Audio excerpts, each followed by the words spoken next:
Hey listeners, how are you all? Thank you so much for being our awesome members. There's a lot to come more. Sit tight, be comfy, put your headphones, now let's begin.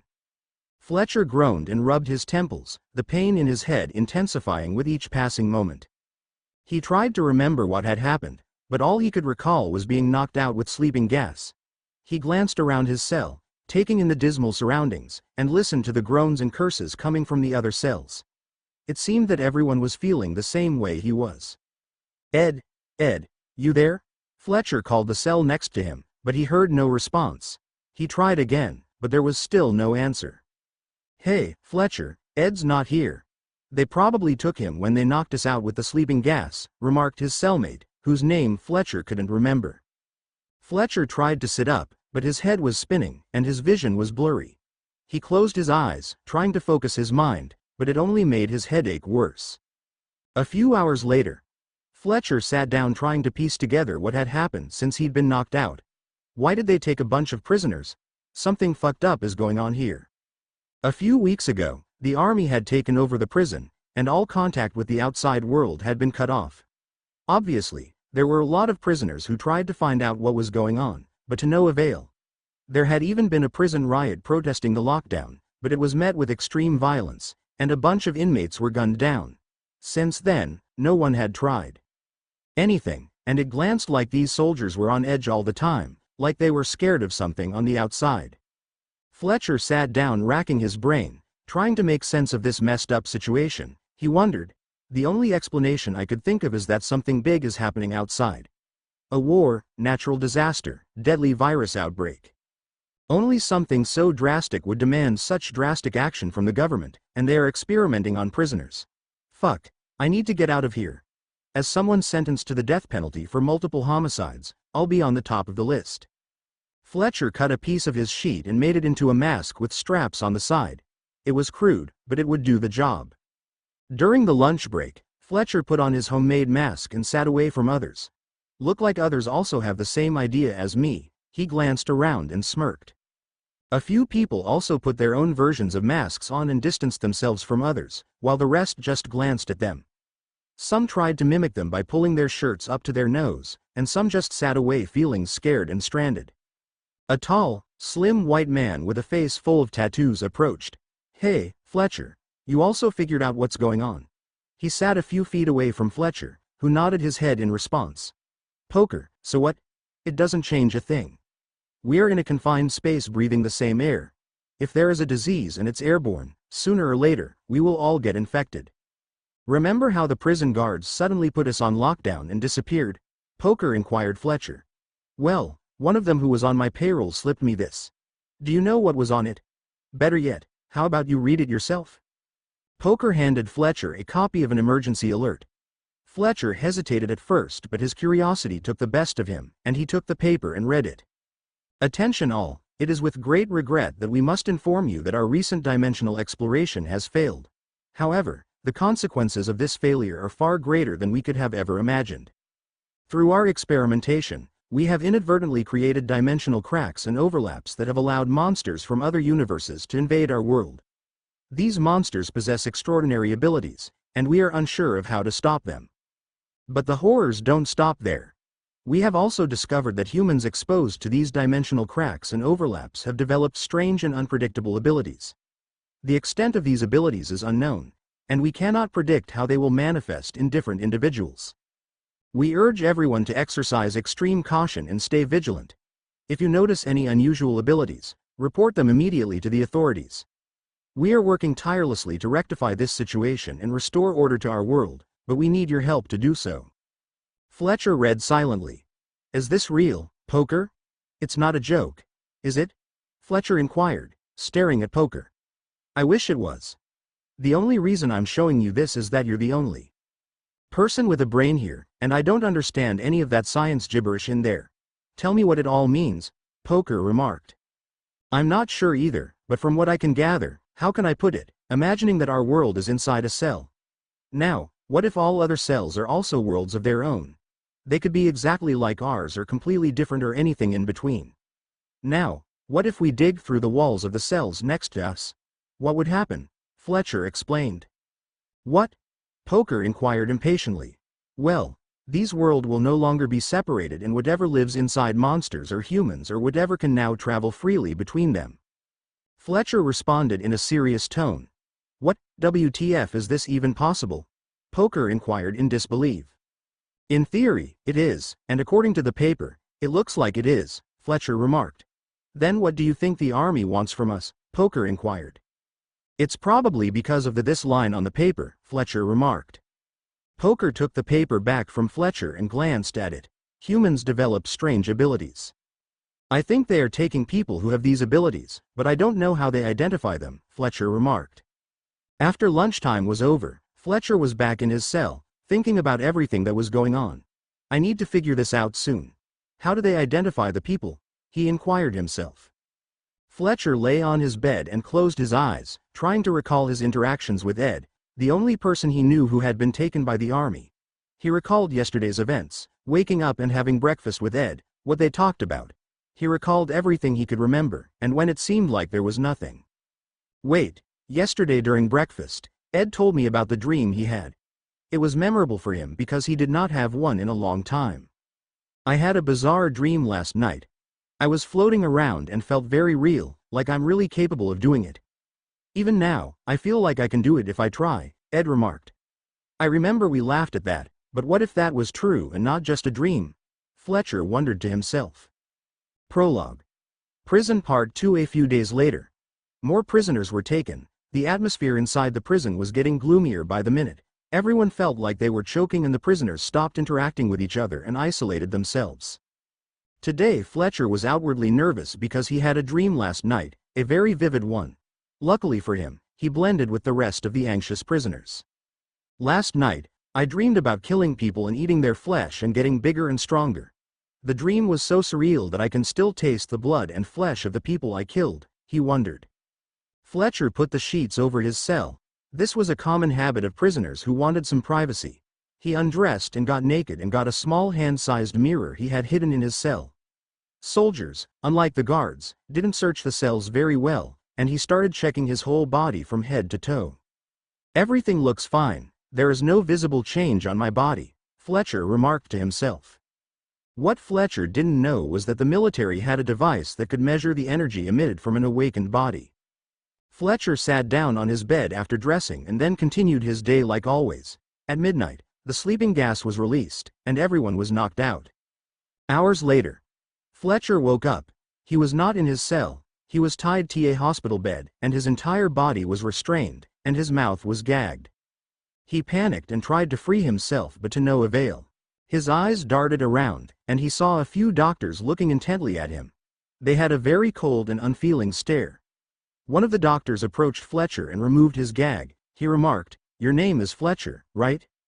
"Yes, I am," Fletcher responded. "Quite the rap sheet. You're on the death penalty for brutally killing 3 people in a bar fight." "Strange, not much else is included in your file. It doesn't matter anyway." The doctor put the file back on the desk and added, "You're probably wondering why you're here. Let me explain. You see, there is a deadly disease out there, and we are trying to find a cure quickly, but we can't test them on innocent civilians, so you guys have to do it. But let me assure you that we are taking all measures to guarantee your well-being," the doctor went on to show a good doctor routine.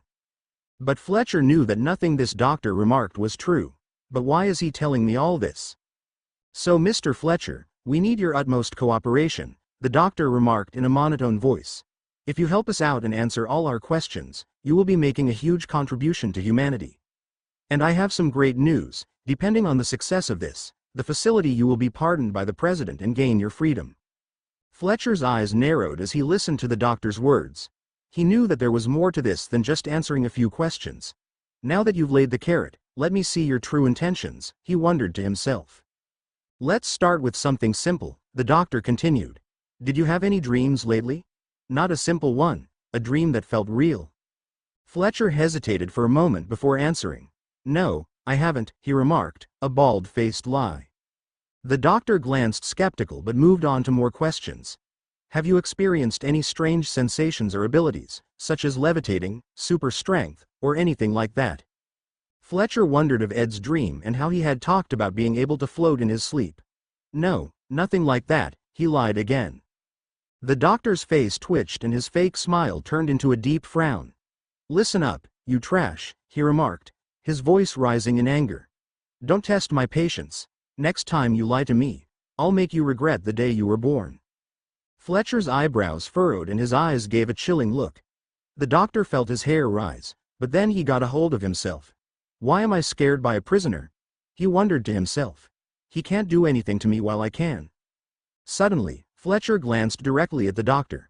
Actually, he remarked, his voice dripping with sarcasm, I did have a dream.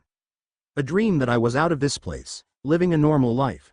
But I guess that's just a fantasy, right? All right. If this is how you want to do it, fine by me, the doctor remarked, crossing his arms across his chest. Fletcher smiled inwardly, knowing that he had gotten under the doctor's skin. Bring it on, he wondered to himself, ready for whatever the doctor had in store for him. Fletcher remained silent, refusing to engage with the doctor any further. He knew that the doctor's threats were empty and he didn't want to give him the satisfaction of seeing him react.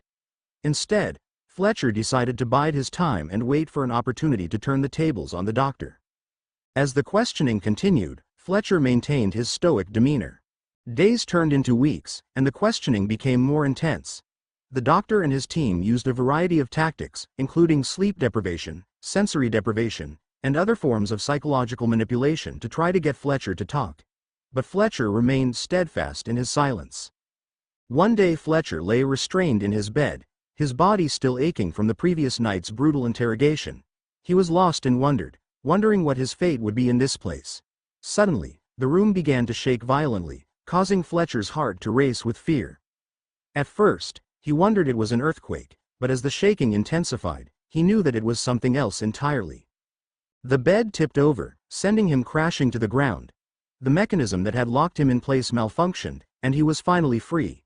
He scrambled to his feet, wobbling as he tried to regain his balance. The hallway outside was in chaos, with inmates and guards alike running for cover. Huge cracks started to form on the walls, and debris rained down from above. Fletcher stumbled forward, using the walls for support as he made his way toward the exit. He could feel the heat of the flames as they licked at the walls around him, threatening to engulf him at any moment. Deafening roars echoed through the halls, shaking the very foundations of the building. As Fletcher burst through the doors and into the open air, he was met with a scene of utter devastation. The prison was under attack by a monolithic monster, a towering behemoth that stood 100 feet in the air. Its skin was thick and scaly, its eyes glowing with a fierce intensity. It raked the building to the ground with its massive claws, tearing through steel and concrete like it was paper. Fletcher stood rooted to the spot, completely overtaken by the unbelievable scene in front of him. He watched as the monster brought the building crashing down, engulfing everything in a cloud of dust and debris. Suddenly, the entrance collapsed, and he was buried under the rubble. He struggled to free himself, clawing desperately at the rubble around him. The air was thick with dust and debris, and he struggled to breathe. Pain shot through his body as he fought to break free, but he refused to give up. He knew that if he didn't get out soon, he would be trapped there forever. The once imposing walls, fortified with barbed wire, guard towers, and armed guards, were now nothing but a pile of rubble and debris. The charred remains of buildings and the twisted metal of fences and gates were scattered across the landscape, evidence of the sheer force and power of the creatures that had caused this destruction. Among the debris, a bloody hand broke through from the rubble and a man in a tattered prison uniform struggled out from under the broken rocks and wood. He glanced like a ghost. A thick layer of dust covered him from head to toe. He was fortunate to not only survive but to escape injury was a miracle. But he had no time to waste. This was a rare opportunity to escape. He ran fast toward the forest, and disappeared in the woods, afraid of being chased by the soldiers or those creatures that attacked the prison. When he was sure no one was after him, he halted to catch his breath. It seems, I'm the only one who made it out alive. I'm so lucky to be unharmed. After long, exhausting hours of running, he finally arrived in an urban area.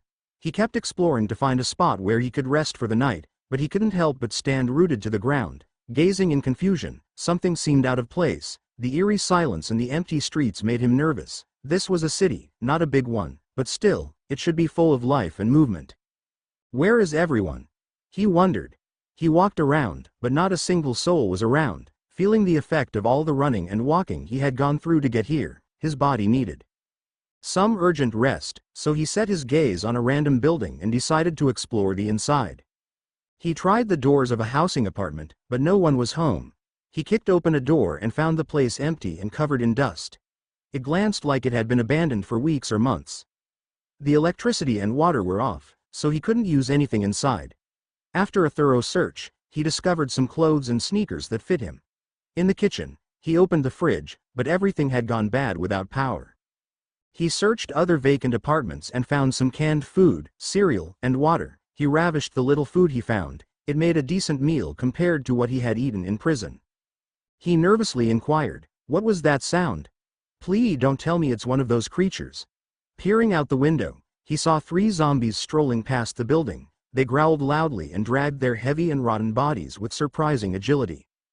Things have taken a turn for the worse, and now there are even zombies. It is truly chaotic out there. Fletcher isolated himself in the apartment and stayed there for the whole night. He barricaded himself inside intending to stay until morning. Fletcher was startled awake in the middle of the night by a loud noise coming from outside his window. When he glanced out, he spotted several people running away from an approaching group of zombies. As his eyes met one of the people, Fletcher gasped and quickly ducked down, praying that he hadn't been seen. A middle-aged man with a beard strode ahead of the group and yelled to his allies, "Head into that building on the right." He pointed to the building Fletcher was in. "Tommy, do your thing." A skinny boy at the back slowed down until he was just within reach of the zombies.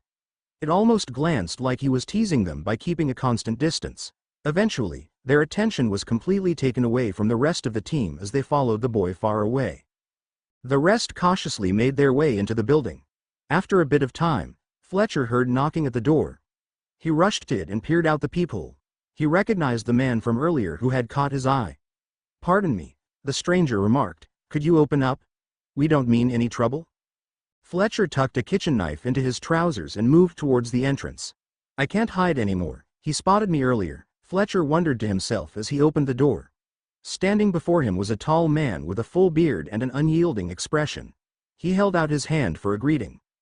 "My name is James. I apologize for bothering you. What do you want?"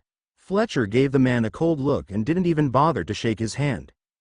James didn't seem to mind Fletcher's attitude.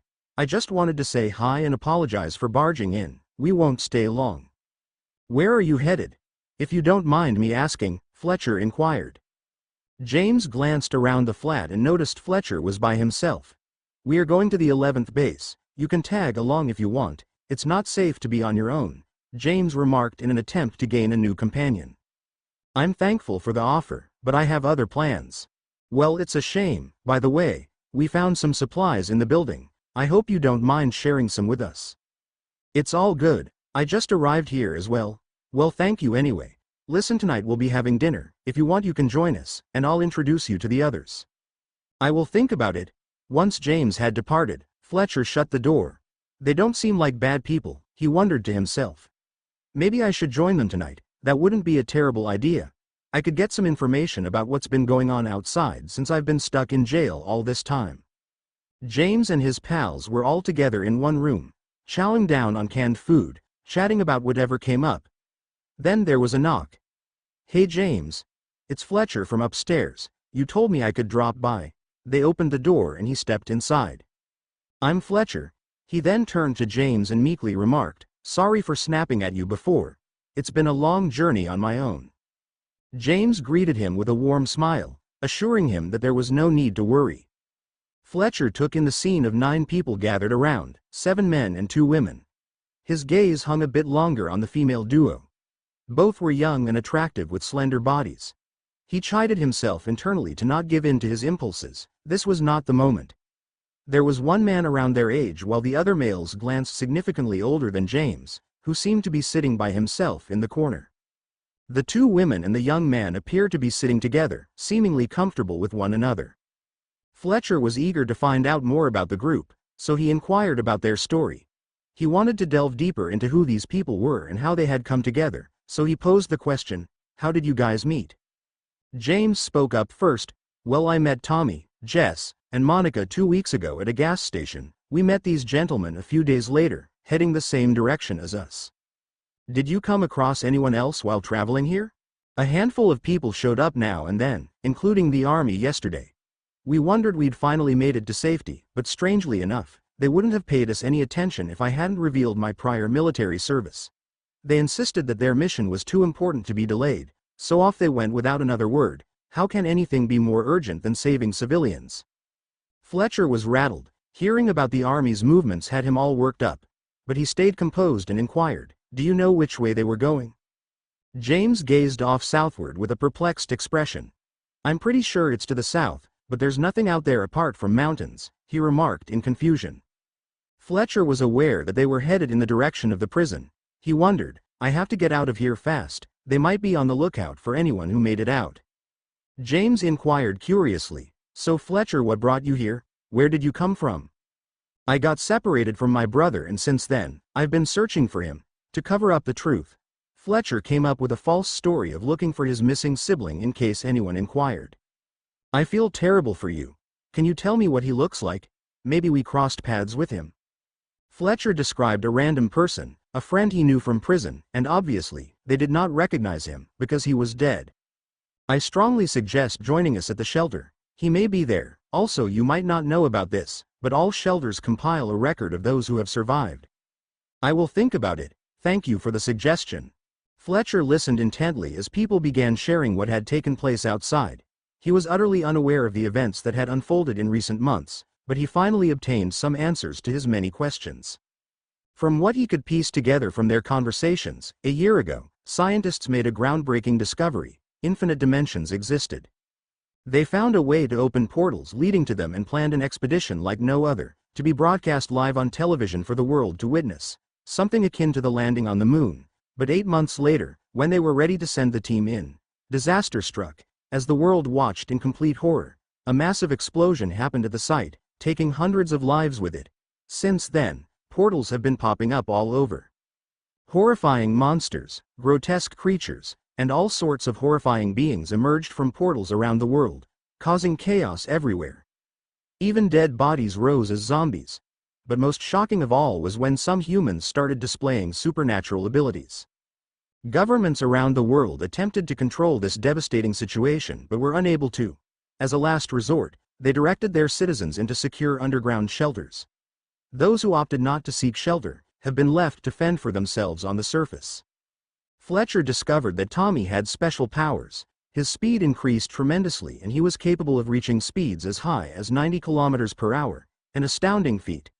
He was the reason the group had survived for so long. Tommy would lead zombies away from their location, giving them a chance to escape. When the chatter had subsided and exhaustion began to settle in, one of the men named Joe reached into his bag and pulled out a radio. He switched it on, filling the room with static noise, as he was frantically changing frequencies in search of some coherent sound.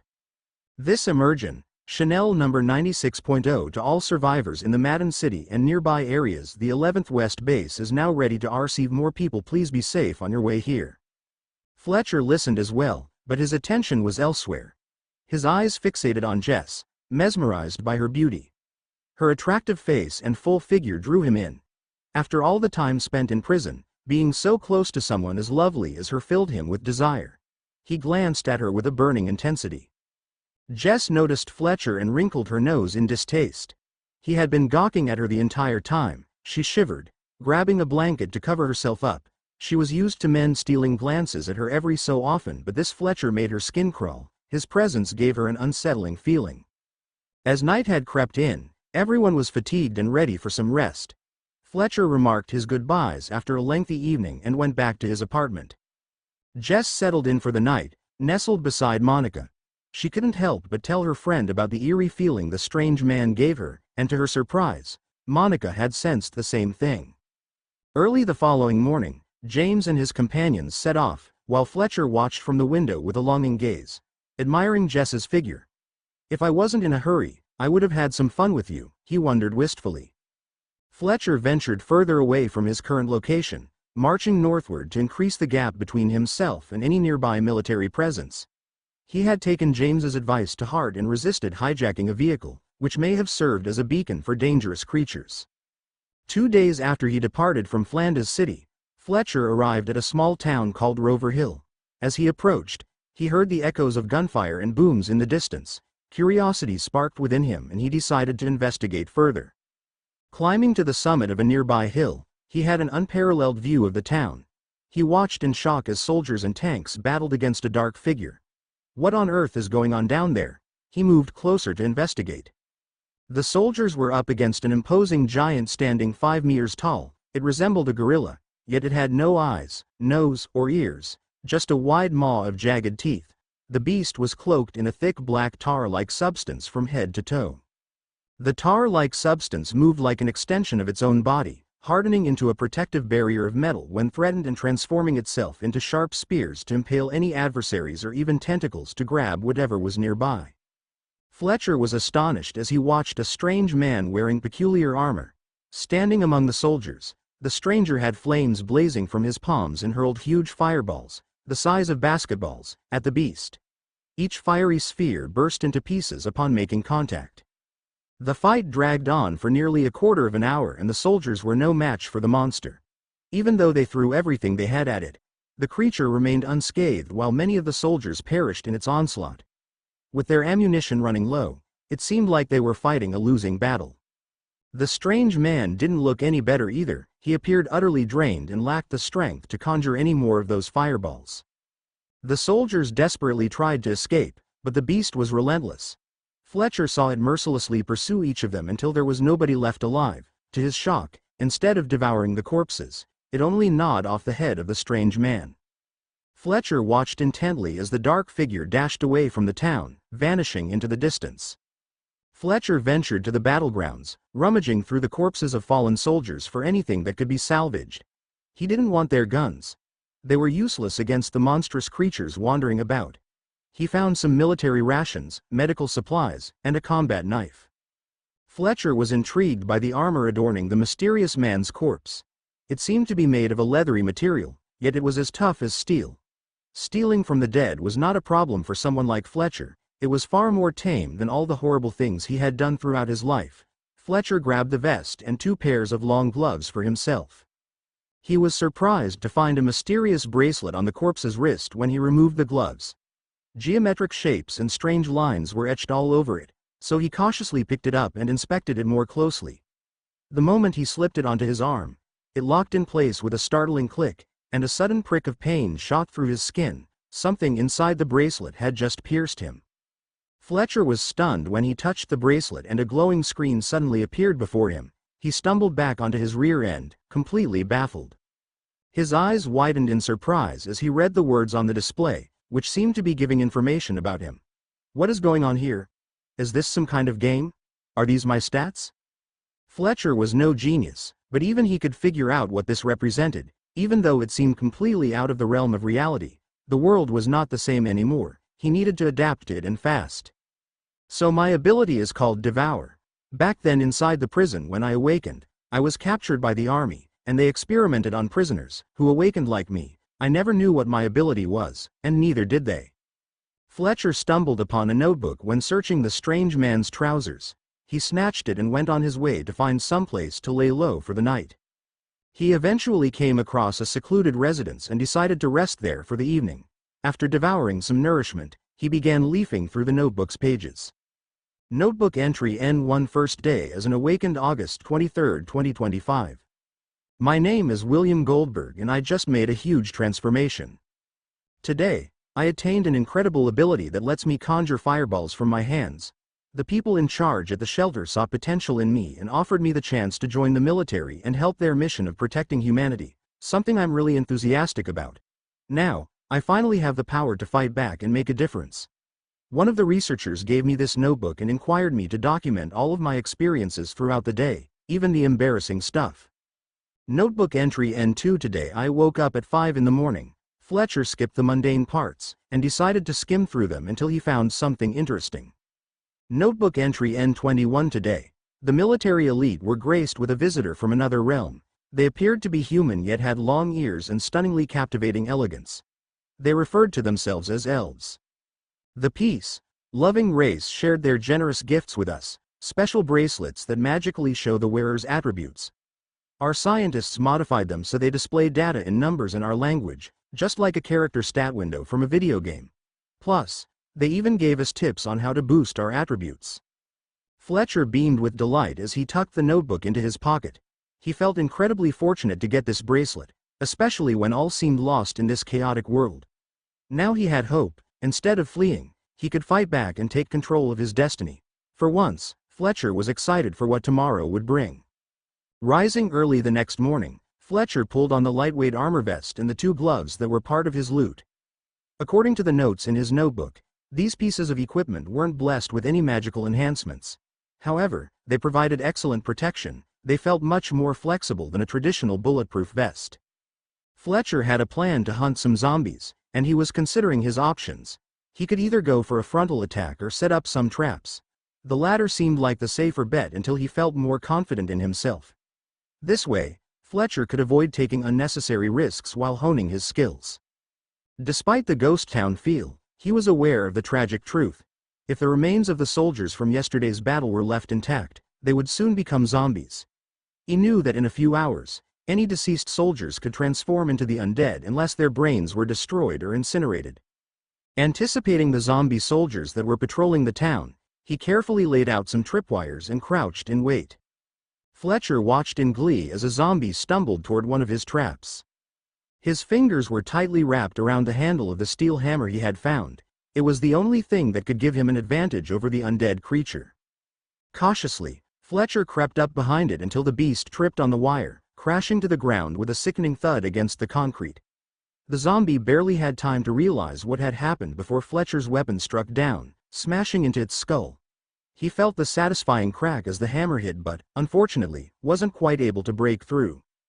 Fuck, this zombie's skull is so hard to break, I hit it as hard as I can. Fletcher panicked when the zombie let out a thunderous roar. He quickly swung his weapon again, but it still wouldn't die. Frustrated and desperate, Fletcher kept striking at it until pieces of its brain flew off with every blow. Finally, after several hits, the zombie lay lifeless on the ground and Fletcher reached into its skull to sift through what remained. Found it, Fletcher yanked a small red core from its brain and sprinted away with all his might. He knew the cacophony he created must have enticed any zombies in the area. After catching his breath, Fletcher cleaned off the energy core with some water before throwing it into his mouth and swallowing it whole. Suddenly, warmth filled his stomach and gradually spread throughout his body. It was a comforting sensation like being inside of a sauna. The process lasted around a minute until his temperature normalized. With everything back to normal, Fletcher inspected his stats.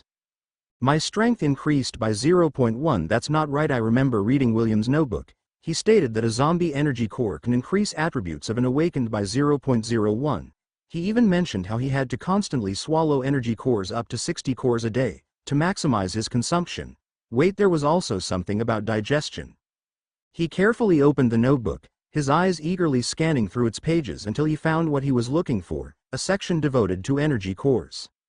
Notebook entry N45. Today, I and the other awakened got some exciting news: how to boost our attributes. Apparently, it's easy. Just take energy cores. Each one gives a tiny 0.01 upgrade when swallowed and takes about 10 minutes for our bodies to digest. We were given 60 cores a day, and told to continuously consume one every time our body cooled off. Fletcher could hardly believe his eyes when he realized what had happened. In just a minute, he had gone from feeling like an inferior to having the most extraordinary ability. His Devour ability allowed him to absorb 10 times more power from one energy core than anyone else. Plus, he got it done in record time. It's unbelievable. I never wondered I'd be so lucky, and here I was jealous of that foolish fire thrower ability. Fletcher continued his silent hunting, relying on his tripwires and previous experience. He carefully targeted the stragglers. The more energy cores he consumed, the stronger. Fletcher had vanquished 27 undead monsters all by himself, an impressive feat. After gathering up the energy cores that each kill yielded, he returned to his hideout, feasting upon them to become even more formidable. Fletcher felt a wave of power course through him when he consumed the 15 red strength cores, 11 blue agility cores, and 1 green vitality core he acquired from his hunt. He was astounded as he tested his new physical capabilities. Professional exercises that had previously been too difficult for him were now effortless. Although he was delighted with his newfound abilities, there was one downside. Fletcher's appetite seemed to have doubled overnight. As he surveyed the backpack full of food, He wondered how long it would last in the face of his insatiable hunger. Fletcher traveled steadily north, aiming for the city of Atlas, the largest in Loania country and a place Fletcher used to call home. He was on the hunt for more zombies, so what better spot than this sprawling metropolis? Normally it would have taken him 2 days at least to get there, but his newly enhanced strength allowed him to cover the distance in just 1 full day. Now he stood before an impressive 2-story villa, its fence providing no obstacle as Fletcher hopped over it with ease. After checking that the front door was locked, he climbed up onto the balcony, where he found the glass doors had been conveniently left open. With a satisfied grin, Fletcher stepped into his new abode. Okay, this is going to be my base from now on. It is nice to be back. I should check around the neighborhood for any people or zombies. Fletcher spent the following week combing through his neighborhood, meticulously searching each house he came across. He took every opportunity to defeat any zombies that crossed his path, and after a few days of scavenging, he was finally able to acquire a handful of energy cores.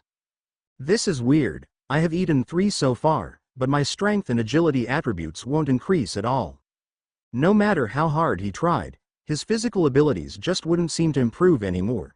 He had been relying on the power of the cores to make himself stronger and faster, but they were no longer having an effect.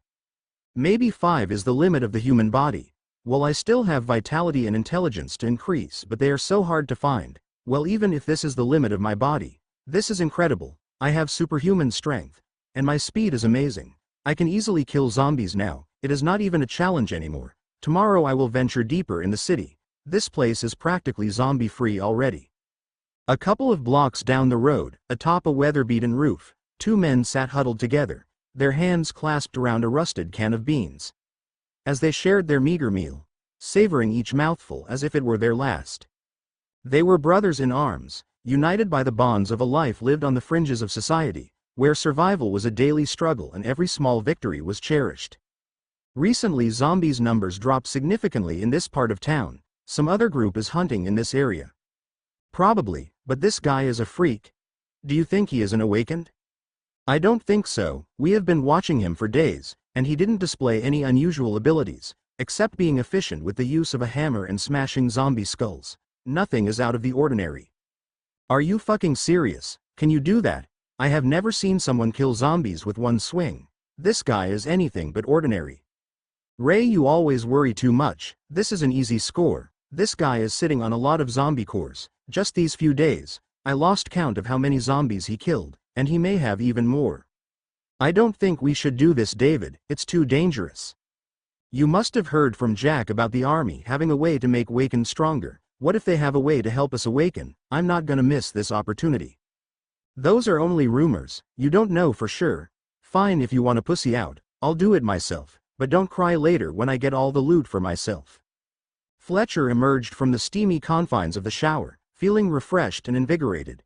The adrenaline from his latest zombie hunt still coursed through his veins, and he eagerly reached for his loot. 13 strength, 11 agility, 2 vitality and 0 intelligence cores. I can't rely on luck to get the intelligence cores. It will take a long time to collect them. I need to find another way. After he consumed the vitality cores, he went to sleep.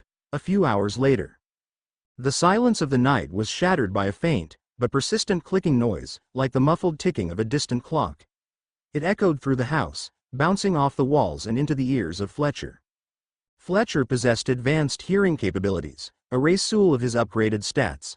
His ears were finely attuned to the slightest of sounds, and he could distinguish between them with pinpoint accuracy. He could hear the rustling of leaves outside, the hum of the refrigerator in the kitchen, and even the faintest whispers of a conversation next door. As soon as he heard the clicking, Fletcher sprang into action. He slipped out of bed, his feet touching the floor soundlessly, and crept towards the door. He could hear the intruder outside, their breathing loud and labored as they tried to force their way in. Despite the darkness, Fletcher navigated his way around the house with ease. He knew the place like the back of his hand. David and Ray crept through the darkened corridor, their hearts pounding with a mix of fear and excitement. Every step they took felt like a risk, as they were completely unaware of the dangers that might be lurking in the shadows. The musty air was thick with tension, and their senses were on high alert. With a silent nod, the two friends parted ways. David chose the right path, while Ray took the left. Each step took them further into the unknown, deeper into the belly of the unknown beast that lay ahead. David cautiously turned the doorknob. The creaking sound it made caused him to wince in anticipation of what was ahead. Stepping inside the dimly lit room, he squinted to adjust his eyes to the darkness, scanning his surroundings with utmost care. Every muscle in his body tensed up as he noticed a backpack lying on the ground. Instinctively, he reached down to pick it up when a rough hand covered his mouth, muffling his scream. In the blink of an eye, another hand wrapped around his neck, cutting off his air supply. Panic surged through him as he struggled to break free, but the strength of his attacker was unparalleled. He was like a trapped animal, helpless against the inescapable grasp of his captor. David's mind raced as he tried to comprehend how anyone could possess such raw power. Fletcher, careful not to harm his captive, gently lowered him to the ground before securing his hands and legs with unforgiving zip ties. David's breaths were shallow and strained as the duct tape was forcibly applied over his mouth, muffling any sounds he could have made. He was left there, bound and helpless, as Fletcher slipped away to pursue his next target. Even though Ray knew his friend's plan was dangerous, but as much as he wanted to dissuade his friend, he couldn't bear the wonder of abandoning him to face the danger alone. Ray made his way to the kitchen and was looking through the cabins. Suddenly, a chill ran down his spine as he heard a low, ominous voice right behind him. "I have been waiting for you guys." Ray's world crumbled around him in an instant, his heart plummeting like a stone as his worst fear took shape before his eyes. He knew, with a sickening certainty, that he had made a grave mistake, and panic clawed at his chest. His fingers trembled as they sought the familiar weight of the knife at his waist. "I wouldn't do that if I were you." With a sharp, sudden movement, Ray withdrew the gleaming blade from his waistband, his muscles tensed with a sense of urgency. He whirled around, ready to face whatever foe was behind him, and his eyes locked onto a figure lunging towards him. But before he could strike, a crushing grip closed around his wrist like an iron vice, wrenching his arm back with stunning force. A cry of pain escaped Ray's lips as he felt the momentum of his own attack reversed, leaving him momentarily defenseless. In a split second, he saw a fist coming toward him, but it was too late. The impact was like a bolt of lightning. A white-hot flash erupted across his vision, and he felt his body go limp. As he crumpled to the ground, his senses reeling, Ray knew he was in trouble. The world around him was a blur of colors and shapes, and he struggled to focus on anything. The taste of blood filled his mouth, and he felt a sharp pain in his jaw. With a last gasp of consciousness, he tried to push himself up, but his limbs refused to obey him, and then, everything went black. Later on, Fletcher stood towering over Ray, who was bound to a sturdy chair with unforgiving zip ties. The room was cloaked in an eerie silence, broken only by the sound of Ray's labored breathing. Fletcher's eyes gleamed with a fierce intensity as he delivered a swift, stinging slap to Ray's face. The force of the blow reverberated through the room. Ray's head snapped back, and a cry of pain escaped his lips. The metallic sound of the zip ties straining against Ray's struggles filled the air, as he desperately tried to break free from his restraints. Ray was left trembling and battered, at the mercy of his tormentor. "Hey, rise and shine, buddy." Ray appeared fresh-faced and youthful, his slender frame suggesting he couldn't be much older than 16 or 17. His complexion was fair, and his countenance held an unblemished innocence. There was a certain fragility about him, as if the world had yet to fully shape and mold him into the person he would one day become. His unassuming presence was almost disarming, but there was something in his eyes that hinted at a depth beyond his years. Fletcher leaned in close and spoke in a low, menacing tone. "Listen carefully, kid. I have a few questions for you, and it's in your best interest to answer them truthfully. If you do, I'll let you and your friend go unharmed. But if I catch you lying to me, or if your friend gives me a different answer, there will be serious consequences. Do you understand?" Ray nodded his head, and Fletcher removed the tape off his mouth. "Now, first, your name and age?" "My name is Ray, short for Raymond. I'm 17 years old. Listen, we were just..." Ray opened his mouth to speak. A sudden force struck him across the face, cutting him off mid-sentence. The impact reverberated through his skull, leaving his senses reeling. He could feel the sharp sting of pain spreading across his face, as though 1,000 needles were pricking at his skin. The sound of the slap echoed in his ears, drowning out all other noise and leaving him temporarily deafened. "Answer only the questions I ask you, nothing more. Next time it won't be just a slap on the face." What's your friend's name and age? Ray spat some blood from his mouth. His name is David and I think is 19 or 20 years old. Are there any people with you? Ray hesitated for a while before he simply remarked, yes, but not here back at the camp. How many? 21 people total, including me and David. Is that all? Remember, if I hear differently from your friend, I'll bash your face in. I swear I'm telling the truth. We belong to a scavenger group from the 12 base. Our group consists of 5 lookout groups.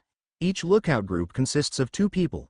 One main hunting group that consists of 6 people and the remaining 5 people take care of menial work like cleaning, cooking or medical help.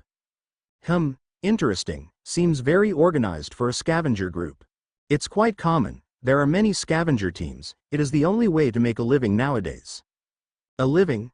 What are you looking for out here? Well, anything useful really, but our main goal is zombie cores.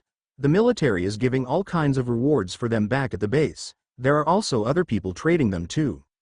So you and your friend are a lookout team. What do you do exactly? We spread around the city and collect information discreetly, like how many zombies are there in the area, and where are they heading. Also, we check for places where there are supplies of food, fuel, and medicine, and then we report back to the main group. We were supposed to report back tomorrow morning. If you were just a lookout team, then why did you monitor me for 2 days, and then broke into my house in the middle of the night? I'm so sorry, sir, it was David's idea. We saw how many zombies you killed, and we wanted to steal your cores. Where are the rest of your group located? Ray went silent for a while, clearly conflicted. North of here we are staying in the Harmony Golf Club. It's isolated from the city. Oh, we don't have to worry about zombies attacking us in the middle of the night. Do you have any awakened in your group? If so, describe their powers. Our leader is the only awakened we have. He has electric powers and he is part of the hunting team. Interesting. Fletcher finished things with Ray and moved to interrogate David next. The questions were similar, but David, unlike Ray, he demanded more encouragement to spill the beans.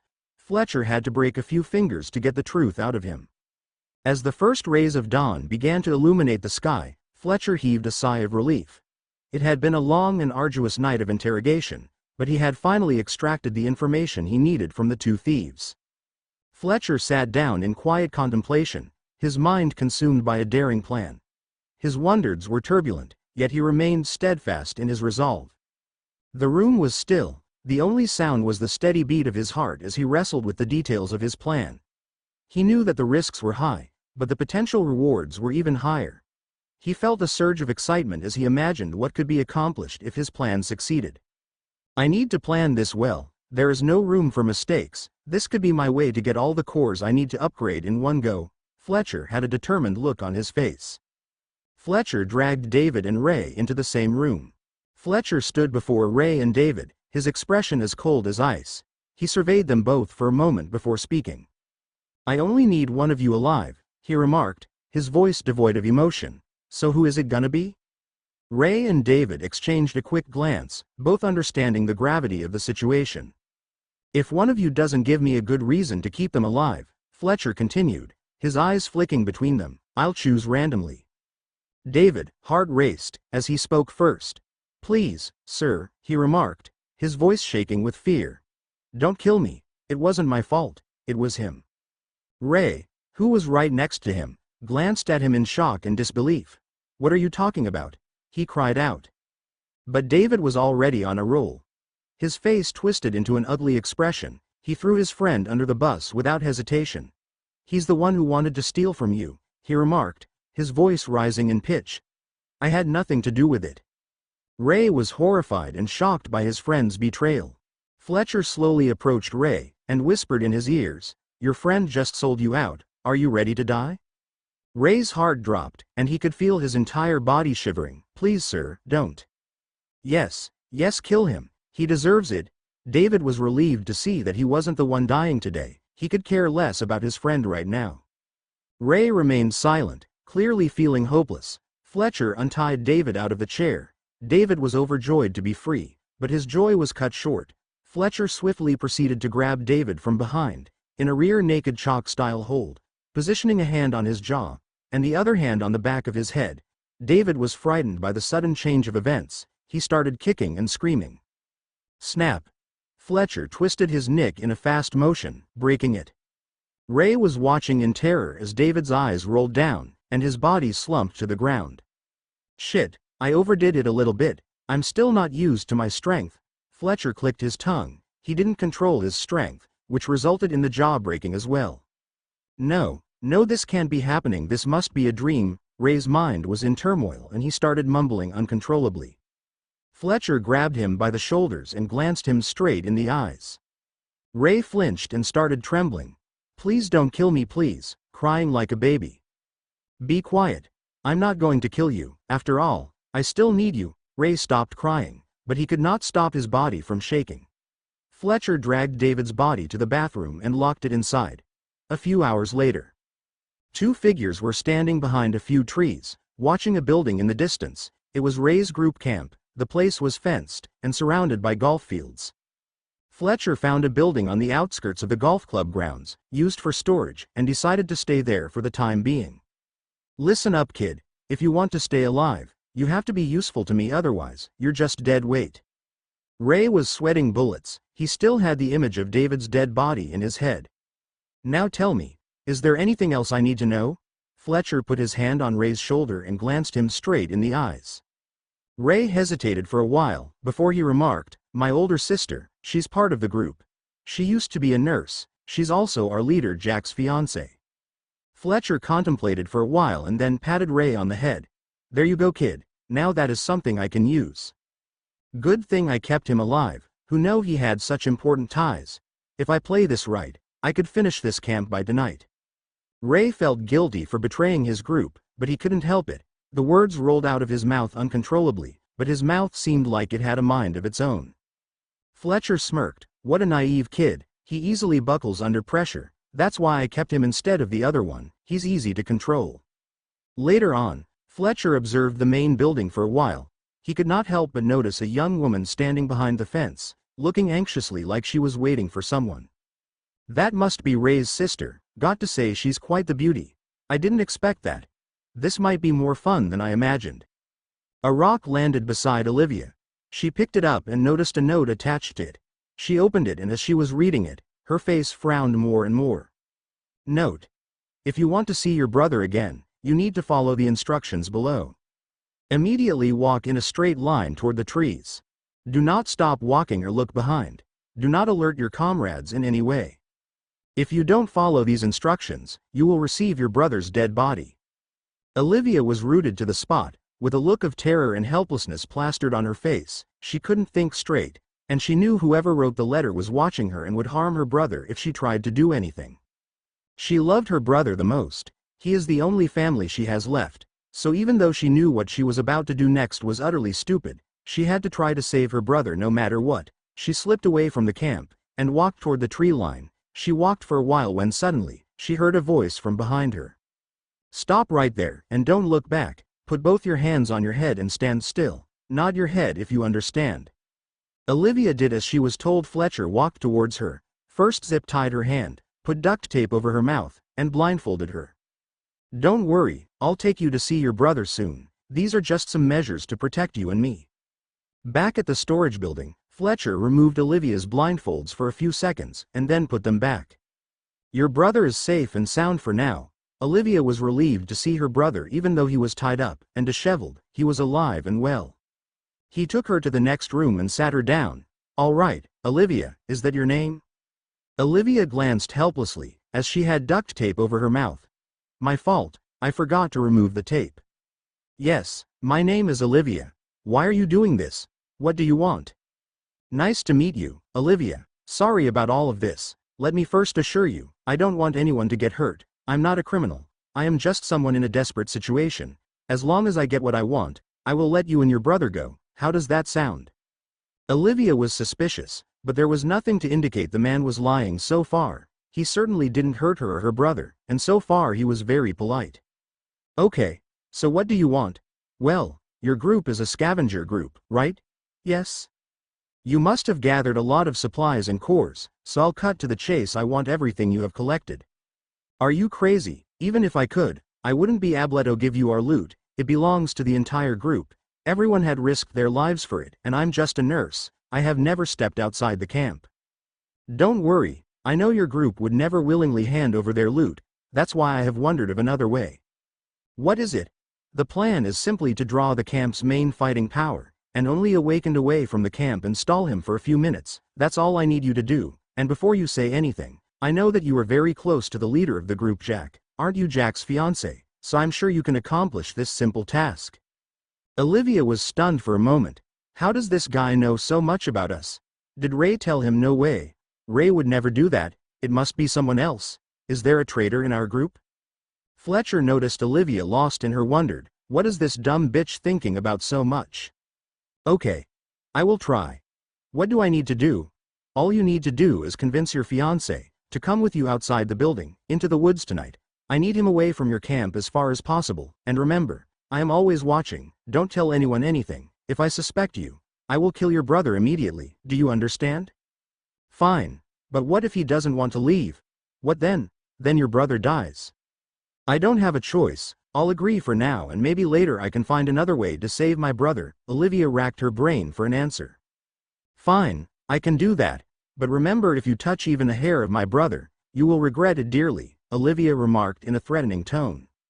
Fletcher raised his hands and remarked, Relax, Miss Olivia. As I remarked before, I don't want to hurt anyone. If I don't have to, you just need to keep your part of the deal, and I will keep mine. Fletcher was always a great liar, and this was just another great performance. Later, Fletcher brought Olivia back close to the camp, and let her go, of course, after going around in a few circles. After Olivia came back to the camp, after she got inside, people were relieved to see her back unharmed. After all, most people adored Olivia. She was a good person, and she took care of everyone whenever someone got hurt, but of course not all of them liked her. Stacy never liked Olivia and was always jealous of her relationship with Jack. Stacy approached Olivia and remarked, I'm very glad you are safe, but don't you think that was reckless of you to walk around and make everyone go out looking for you? I'm sorry everyone, I didn't mean to. Sorry. What if someone was hurt looking for you? Is sorry gonna fix that? That's enough, Stacy. Everyone, I need some time alone with Olivia. Jack interrupted the conversation. Stacy was frustrated. This was a rare opportunity to vent her anger on Olivia, the Miss Perfect all the time. After everyone left, Jack held Olivia's hands. Hey sweetie, where were you? I was worried sick. You know I'm worried about Ray. He has not come back yet, and I wanted to clear my head, so I went for a walk outside. Ray and David are fine. Don't worry, it's not the first time they have been late. They are probably doing one of their side hustles again, and trying to get some extra stuff to sell. I know, but I just have this bad feeling, Olivia remarked while sobbing. Jack embraced her and comforted her. Listen, if they are not back by tomorrow morning, I will look for them myself, so just take it easy. Thank you, Jack. I don't know what I would do without you. You know you can always rely on me, Jack remarked with a confident voice later that night. Olivia tossed and turned in bed, debating whether to tell anyone, but she was afraid. What if the kidnapper was watching her? And what if there was a traitor in the camp? She could not take the risk, even if it was a small chance. When she finally made up her mind, she got out of bed while making sure Jack would wake up as well and pretended to be sneaking out of the bedroom. Jack woke up and remarked, Olivia, where are you going in the middle of the night? Don't worry honey, I'm sorry I woke you up, I just wanted some fresh air. She must be worried about her brother. Maybe a walk outside could put her mind at ease, Jack wondered worriedly. Okay. Wait, I'll come with you. It's not safe outside to be alone, Jack remarked hurriedly. After convincing Jack to go to the nearby lake, Olivia and Jack walked side by side. They usually go there when they want to have a change of scenery and some alone time. During their walk, Jack noticed Olivia's weird and distant behavior. She wasn't her usual self, she was oddly quiet. Olivia, slow down, what's gotten into you? You seem distracted, what's going on? Olivia stopped and turned around. She glanced Jack in the eyes before she burst into tears. I'm sorry Jack, they have my brother, and I had to do it, I'm sorry. Jack was taken aback by Olivia's sudden breakdown. Slow down, what are you talking about? Who has your brother? And what did you do? This guy has my brother hostage, and he wants to. Before Olivia could finish her sentence. Bam! A loud bang.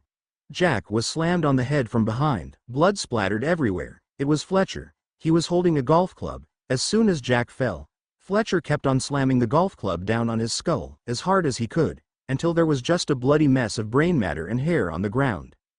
I was expecting a tough fight, but this guy is so weak, or maybe I'm just too strong, but one thing I'm sure of, he probably never absorbed any cores, otherwise I wouldn't have been able to ambush him, he would have been able to sense my presence.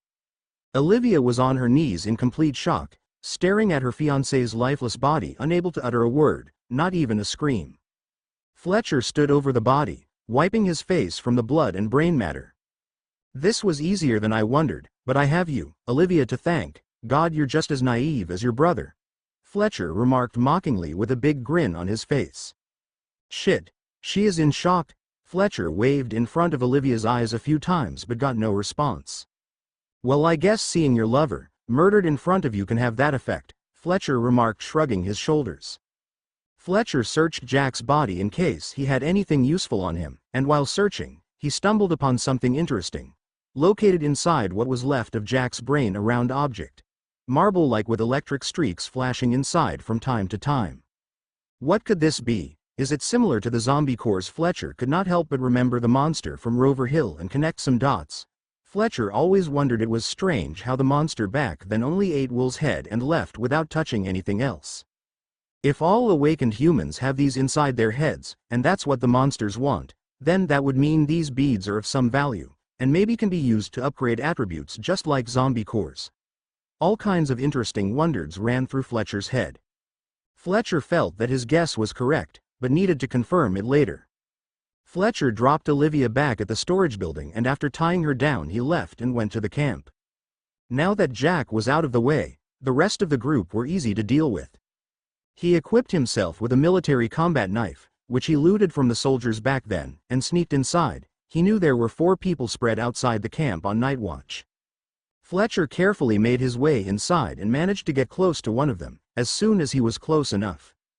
Fletcher ran straight toward him. The man was startled and tried to grab his weapon, but Fletcher was faster. A knife was plunged into the man's neck, and just as he was about to scream, a hand blocked his mouth. The last thing he saw before dying was a pair of cold eyes. Fletcher was akin to a superhuman. He was not only 5 times stronger and faster than a normal human being, but also his reflexes, reaction time, sight, and hearing. He was superior in every conceivable way, so he finished the rest of the guards with relative ease.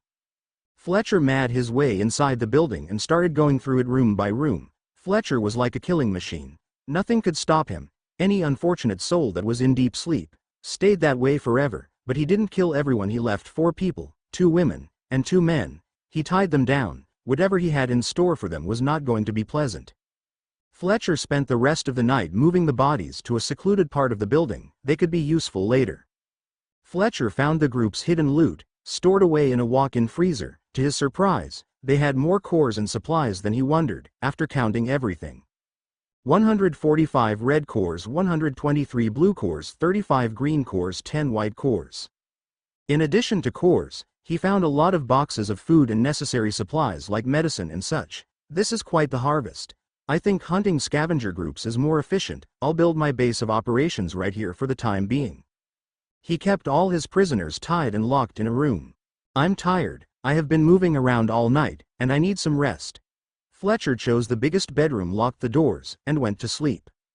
Next day afternoon, Fletcher stretched his limbs around. Yesterday was an eventful day. A lot happened, and there were even more things to do. He went and got his prisoners out, and lined them up.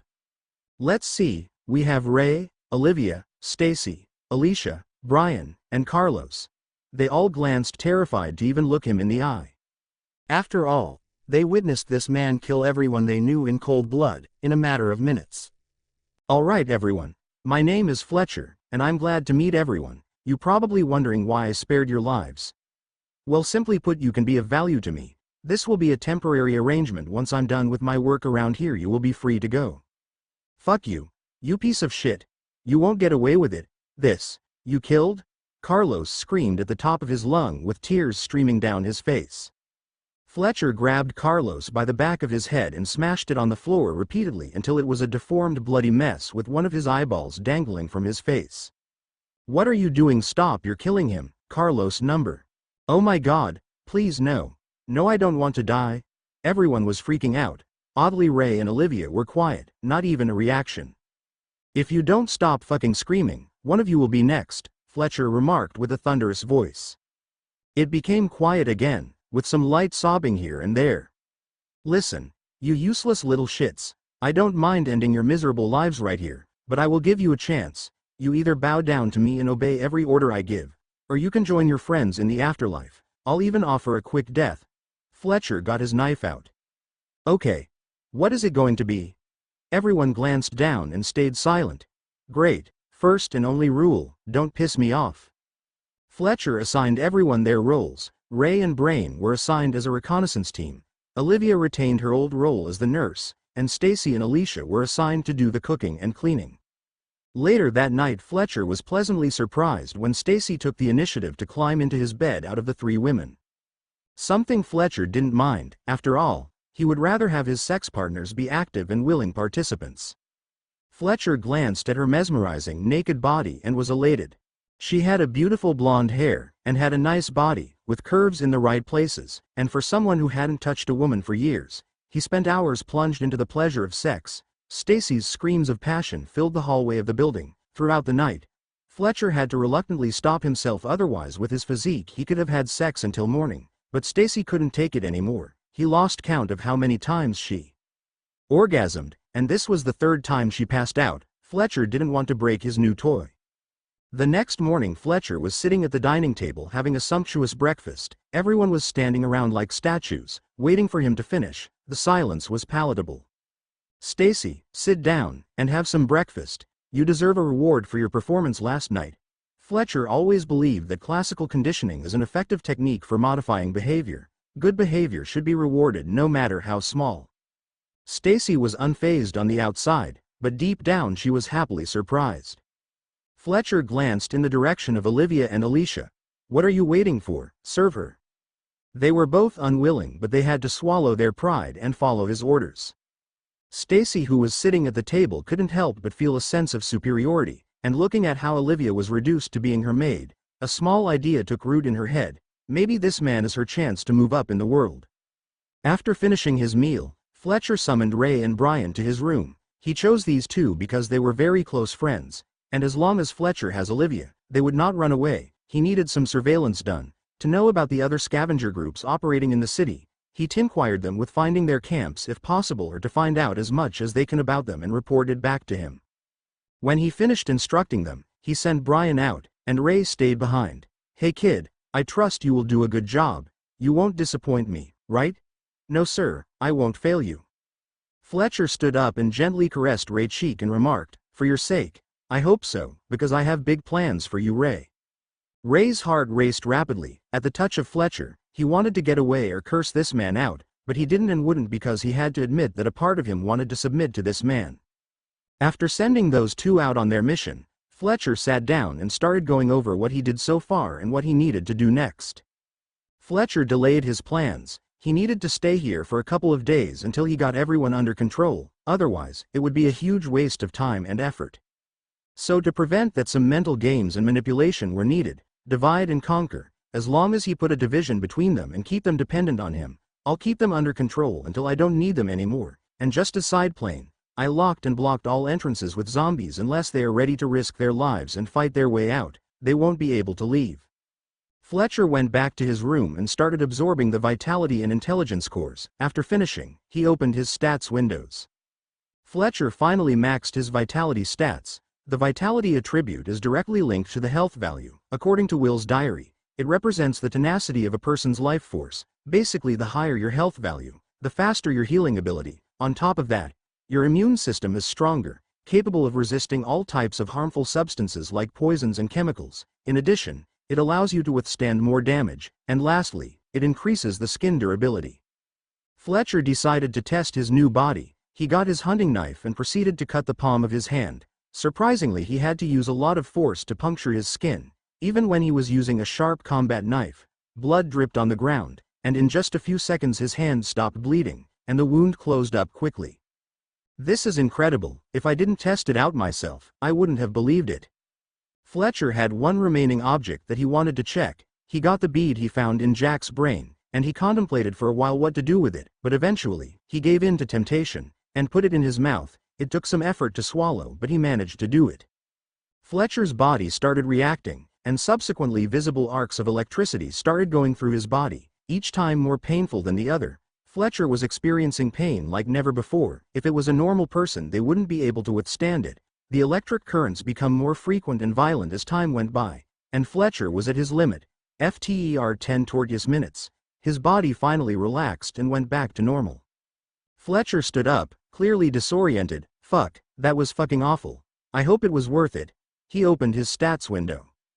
Fletcher was delightfully surprised. Not only did he get Jack's ability, but also on top of that, his intelligence attribute limitation of 5 just increased to 6 points, which is quite significant. This meant that his attributes aren't fixed, and can be increased beyond their limitation, as long as he can get more ability beads. Fletcher now had to put acquiring ability beads at the top of his list, which means hunting awakened humans. Someone was knocking on the door. Come in. Stacy walked in politely into the room. Excuse me, sir, I just wanted to see if you needed anything. Fletcher couldn't help but notice this woman's impressive ability to adapt to the situation. Unlike the other women, she was smarter and more determined. Fletcher liked that about her. It's not easy to drop your ego to survive. Although she might not be as honest about her intentions, that is to be expected and easy to rectify later. You can call me Fletcher. Sit down, Stacy. Stacy was surprised to see Fletcher's nice demeanor. She hurriedly sat down next to him. How are you feeling today? You must have been tired after last night. Fletcher held Stacy's hand and remarked. She blushed a little bit and remarked, no, it was great. No, I mean I am fine. I am glad to hear that. By the way, can you tell me how you ended up with this group? You don't strike me as the adventurous type. You are correct, I'm not. I just couldn't stay in the base anymore. It was awful. What do you mean by that? I wondered the underground bases were safe. They are, but the living conditions there are awful. The food rations are barely enough to satisfy our hunger, and the entire air around the base smelled awful. I just could not take it anymore. That's why when I heard that Jack was forming a scavenger group, I pestered him until he allowed me to join. Is it that bad? It wasn't at first. The conditions started worsening 3 months ago, and that's why a lot of people in the base would rather risk their lives outside than stay in that shithole. So how did you know Jack? Stacy's eyes fluttered a bit at the mention of Jack's name. After all, they were friends for a long time. She even had feelings for him, and here she is talking with the men who killed him. She couldn't help but feel guilty somehow. Although that was going through her head, she didn't let that faze her. We knew each other for a few years. We also worked together before everything changed. Fletcher noticed her subtle reaction when he mentioned Jack's name. So you liked him? No, I didn't. He wasn't my type, and he was with Olivia. Fletcher gave her a look of I know you're lying. She gave in and simply remarked, yes, I liked him. Are you mad at me? I killed him after all? Stacy did not know what to say. There was no way to fool this man. He could see right through her. I don't. She kept on stuttering, unable to say a word. It's okay, you don't have to answer, but Stacy never hide anything from me. Do you understand? Fletcher remarked coldly. Stacy realized she miscalculated. This man was not your average male. Yes, I'm sorry. So when you guys go back to the base, what do you do with the supplies you gather? We all get a share of the normal supplies. We are free to do whatever we want with it. As for the zombie cores, Jack hands them to the military. Why would he do that? I'm not sure, but I heard him once say that the military can help him get stronger or something. Interesting. Anything else you heard? No, you can ask Olivia. She was Jack's fiancée. I'm sure she would know about it. After all, those two were inseparable. Okay, you can leave now. Tell Olivia to come and see me. Stacy left the room dejected. Her plan to get closer to Fletcher didn't work, but she can't give up now. This man is just harder to crack, that's all, and she loves a challenge. I will make him mine soon. Stacy had a thing for men who ignored and disrespected her. That's why she fell for Jack in the first place. He never glanced her way no matter how many times she tried to seduce him. He was firmly in love with Olivia. Stacy found her way to the kitchen and saw Olivia washing the dishes. Olivia, he wants to see you, right now. Olivia flinched at the sound of that. She had been afraid of this moment. The worst fear of any woman is a man forcing himself on her. But she could not disobey him. She had to stay strong for her brother. If it was not for that reason, she would have chosen to kill herself and not have to face that fate. What are you daydreaming about? Hurry up, you don't want to keep him waiting. We don't need to put him in a bad mood, do we now? What does he want from me? He wants your sweet little tits dancing on his face. How should I know? Watch your mouth, Stacy. Or what? Did you suddenly grow a pair or something? You should do what you are told, and shut your little mouth. I'm sick of your bullshit. I don't know what it is about me that you don't like, but I'm done trying to be civil with you. Oh, will you look at that? Miss Goody Two Shoes finally showed her true colors. I always knew you were putting on a facade in front of Jack, but you are just a pretentious whore. A whore, says the woman who was screaming last night. Aren't you ashamed of yourself jumping into the bed of a fucking killer? You're disgusting. The situation escalated fast. The tension between the two women was building up for months, and it finally imploded. Stacy slapped Olivia in the face. That comment crossed the line. Do you think I wanted to do that? Someone like you would never get it. I am a woman with no one to support me. Unlike you, you had Jack and your brother by your side all the time. You didn't have to worry about anything. How dare you judge me? I had to do whatever it takes to survive. Stacy broke down crying. Olivia realized she never considered what other women must have been going through in these times. She felt guilty and shitty for saying all that. I'm sorry, I didn't mean all that. If I knew, I would never. Why would you? You never had to survive on your own, or make tough choices. After a pause, Olivia added with a sharp tone in her voice. And don't act all that innocent. I saw you leave with Jack in the middle of the night, and strangely he's dead, and here you are alive and well. Stacy turned around and left. Fletcher was going through Will's diary again to see if he missed anything when the door knocked. Come in. Olivia walked in and stood there rooted to the ground. Are you afraid of me? Olivia didn't know how to answer that. Answer me, yes. That's good to hear, but you don't have to, as long as you are honest with me. Fletcher had to put her at ease to get the information he wants. Do you know why I called you here? No, I have some questions that apparently only you can answer. Olivia glanced puzzled. Do you know why your fiancé was collecting zombie cores for the military? For the reward? Olivia answered straight away. What reward are you talking about? All I know is that it's a device that can help Awakened get stronger. And Jack wanted it badly. After all, Jack had a bright future ahead of him as an Awakened. I remember when Jack awakened his ability, a lot of people approached him. Especially the military, they were quite persistent. But Jack always refused them. This was the sentiment of a lot of the other Awakened as well in the base. Joining the military meant you had to give up your freedom and risk your life on dangerous missions. But later that changed when the military posted a reward that enticed the reluctant Awakened. Those who didn't buckle like Jack were given another choice, to exchange a certain amount of cores for it. That's why Jack formed the group 2 months ago.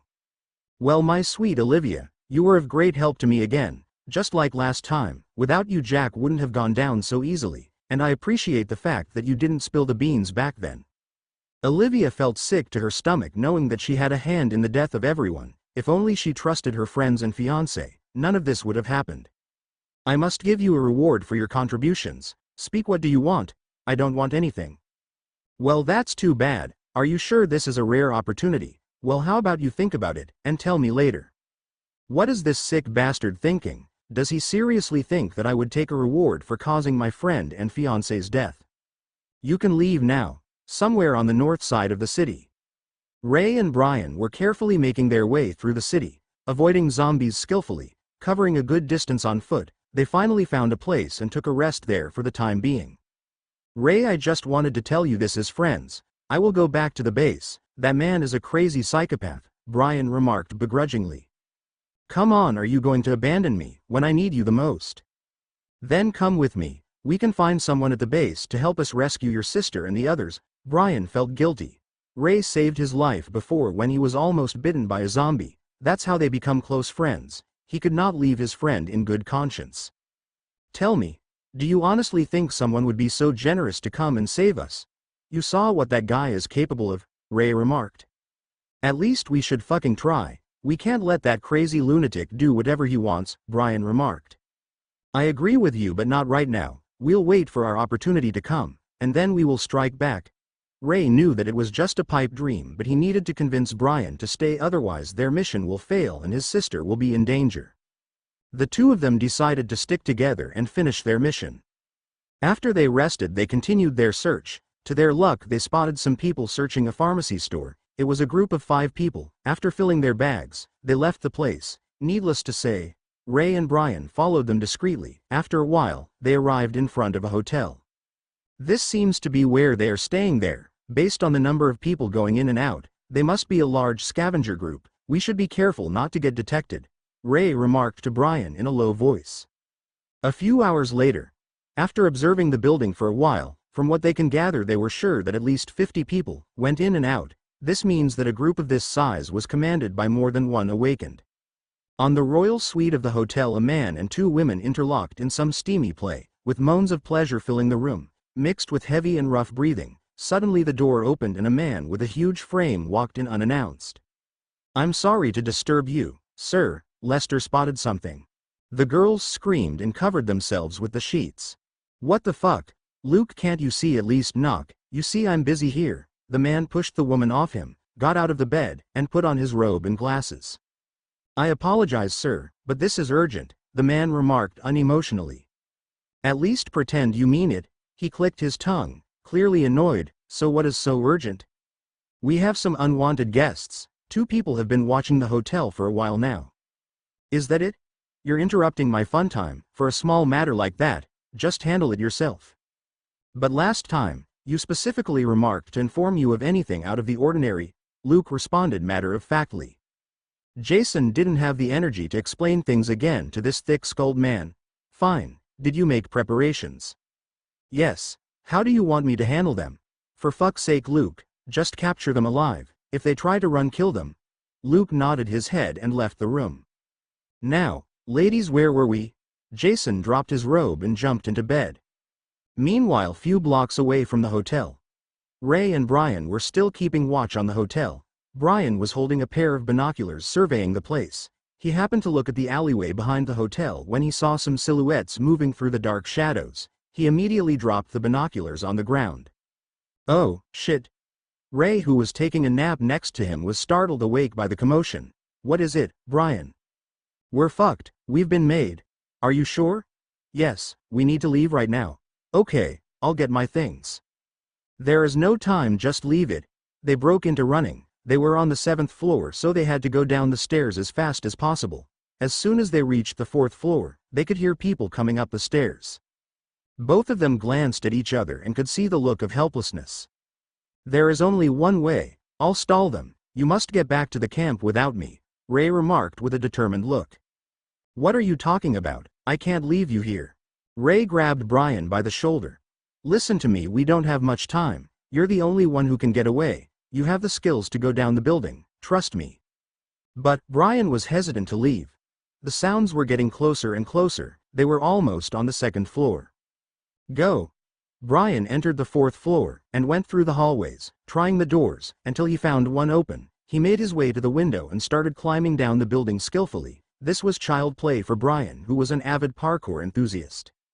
Ray got the attention of the people chasing him, and went back up the stairs, to try and gain as much time as possible for Brian to run away. "There he is. Stop right there." The pursuers yelled and chased Ray up the stairs, on the outside of the building.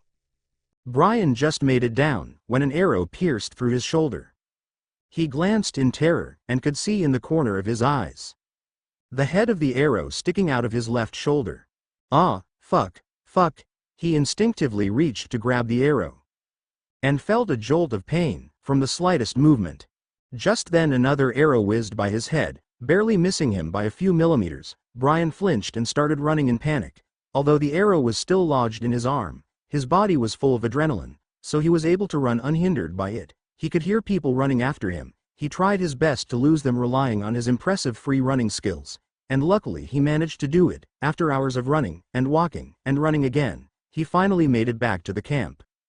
Inside the hotel, Ray was on his knees, with his hands tied behind his back. He could not help but overhear the conversation between the men who captured him, and someone who seemed like their superior. "Sir, there were 2 guys in the building. We captured this one, but the other one got away," the henchman remarked apologetically. Ray was relieved to hear that Brian could escape. Luke was visibly upset. "You incompetent fools. You cannot even capture some kids." He slammed his huge fist on the wall next to him. The henchman couldn't help but gulp down in nervousness. "Don't worry, sir. I have sent a team after him. Sarah managed to injure him, so he couldn't have covered much distance. Luke wondered for a second before he remarked, okay, lock this one up in the interrogation room, and assign someone to watch him. Yes, sir. The henchman followed the order and took Ray deeper into the hotel. A few minutes later, Luke was in a hotel room arguing with a woman. For fuck's sake, Sarah, why didn't you take the intruder down when you had a chance? I've tried, and I missed, Sarah answered unapologetically. We both know that's a load of crap. I've never seen you miss before. Okay. I missed on purpose. I told you before, Luke, that I'm not going to kill anyone, not for you and especially not or him, Sarah remarked with a determined look in her eyes. Luke released a sigh of frustration and glanced at her. This woman still clung to her pride and idealistic mindset. Things are different now, Sarah. It's survival of the fittest. Next time you hesitate to kill, it might cost you your life. I don't care. I'm not gonna kill people in cold blood just because I'm afraid. I don't want to turn into someone like you or Jason. Luke was speechless. This woman was more stubborn than he is, but that's the reason he liked her so much. Anyway, I'll deal with this mess. If Jason asks you, just blame it on me and say that I ordered you not to kill. It's my decision. I can take care of myself. I'm not afraid of him. For once, Sarah, just do as I say, Luke remarked in agitation. Why are you afraid of him so much? We are both awakened. We can take him down if we work together, Sarah confidently remarked. You underestimate him. Even if there were 10 of me and you, we wouldn't be able to do anything to him, dropped his head and remarked. Anyway, just promise me, you won't do anything stupid, please. Luke grabbed Sarah's hands and pleaded gently. Sarah gave in and remarked, fine. Back at the camp, everyone including Fletcher huddled around, watching as Olivia was treating an unconscious Brian. She glanced at the arrow lodged in his shoulder and remarked with a sigh of relief. Luckily it didn't damage the bone, it went through cleanly. After that she glanced at Fletcher and remarked, I need your help with the arrow. Fletcher grabbed the end of the arrow and easily broke it with his bare hands. After taking the arrow out and cleaning the wound with alcohol, she stitched the wound and bandaged his shoulder. She also gave him some antibiotics. What do you think happened to him out there? Alicia remarked, clearly disturbed and worried. She inquired Stacy on the side. This is awful. Things are getting more dangerous outside. I would be happy to be back at the base right now. Just then Brian came to and tried to get up. Ouch! He winced in pain, and Olivia hurriedly stopped him. Stay down. Your wound will open if you move too much. What happened to you? And where is Ray? Fletcher inquired impatiently. Brian couldn't help but get agitated. You fucker, if it wasn't for you none of this would have happened. A flare of curses hurled at Fletcher. Perhaps Brian was emboldened by his riled-up emotions and residual adrenaline in his system. He also lost it. When he heard the name of his friend, who is probably dead by now, he wanted to vent his anger at the man responsible for them ending up in this situation in the first place. The room went silent. Everyone was waiting in anticipation. Fletcher got down and stared at Brian, who didn't budge, staring back at him. Fletcher put his hand on Brian's wounded shoulder and squeezed his thumb into the wound. Blood immediately started coming out. Brian screamed in agony. "Oh, you matherfucker." Brian's body started convulsing in pain. "Please stop," Olivia begged on the side. She knew that's all she could do, for fear of angering him further. "Answer the question." Fletcher increased the pressure. His thumb was halfway deep in Brian's flesh. Wog HHG. Okay, I'll talk. I'll say whatever you want, JJ, just stop please. Brian couldn't take it anymore. "We did as you instructed, and searched the city for any signs of organized groups. We tracked down a few looters, and luckily they led us straight to their camp PHUFHH. Brian was breathing hard, barely able to finish his sentences. "Continue." Fletcher urged him to keep talking. They were a large-sized group, staying at the Milano Hotel, in the 2nd District near Ranger Park. We surveilled the place for a few hours, but unfortunately we were discovered and ambushed. Ray and I split up and I got shot with an arrow while trying to escape. I was barely able to make it back.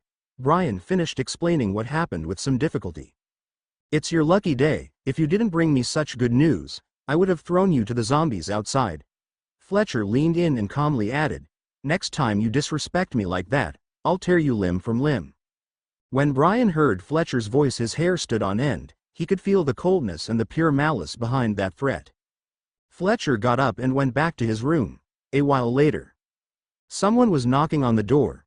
Fletcher had a guess who it was, so he hid the bag he was packing. "Come in." Olivia walked into the room. She noticed Fletcher's nonchalant demeanor. She stood there for a while, unable to say what she wanted. "Are you just gonna stand there like a statue? What do you want? What are you going to do about my brother?" Olivia inquired anxiously. Fletcher remained silent. Olivia clenched her fists. "Please. You're the only one who can save him." "You're right. I can save him, of course, if they haven't killed him already." "Does that mean you're going to try?" Olivia eagerly remarked. "Why would I do that? What's in it for me? He was doing what you wanted." "Your brother failed such a simple mission. Why would I save such a useless person?" Fletcher robotically answered. Olivia felt like she was backed against a wall. She realized this man would never do anything without it benefiting him in some way. "All right, I understand. You want something in return. Then I will give you anything you want, my body, my soul. Everything, as long as you save my brother." Olivia decided to give the only thing she had left to save her brother. Fletcher finally got the answer he wanted to hear. Women like Olivia are tough to conquer, but now he can use her only weakness to break her defenses. Fletcher approached her and gently caressed her face. "I will hold you to that." Olivia felt like she just made a deal with the devil. Fletcher was planning on going anyway. He saw an opportunity to conquer Olivia and wondered why not hit two birds with one stone, and decided to pretend like he didn't care. Ray was a work in progress. Whoever dares derail that would pay dearly for it. He just hoped that Ray was still alive, otherwise it would be a huge waste. Milano Hotel. Luke was reporting what happened to Jason. "You had one job, and you fucked it up." Luke remained silent. He learned that silence is the best way to smooth things out, when dealing with his boss, especially when he is grumpy. "Lucky you, they were just a couple of rascals. Otherwise we would be having a different conversation." Jason felt the situation wasn't as severe as it could be. Of course, that doesn't mean this failure will go unpunished. Luke knew where this was heading. He just wanted it to be done. "All right. I'll deduct your share of cores for the next 2 hunts. Now tell me, what did you find out about the kid?" "He belongs to Jack's scavenger group." "Jack? Who is that?" "We met him back in the meeting, the electric guy." "Ah yes, he wasn't anything special, so there is nothing to worry about." "I agree, but there is something strange." "What is it?" "The kid, when I was questioning him, I had a feeling he was hiding something." "Don't tell me you can't get a kid to talk." "Believe me, I have tried every threat and scare tactic in the book, and the kid didn't budge." "Maybe you're just overthinking things." "No, I think he wasn't fazed, because he was scared of something." "Anyway, don't kill him. Let's see if Jack contacts us. We will make him pay us some cores for our troubles." A few hours later, Fletcher walked straight toward the Milano Hotel's front door. The guards noticed him and raised their weapons. "Stop right there." The guard fired a warning arrow that landed beside Fletcher's feet. Fletcher stopped in his tracks, looking straight ahead unfazed.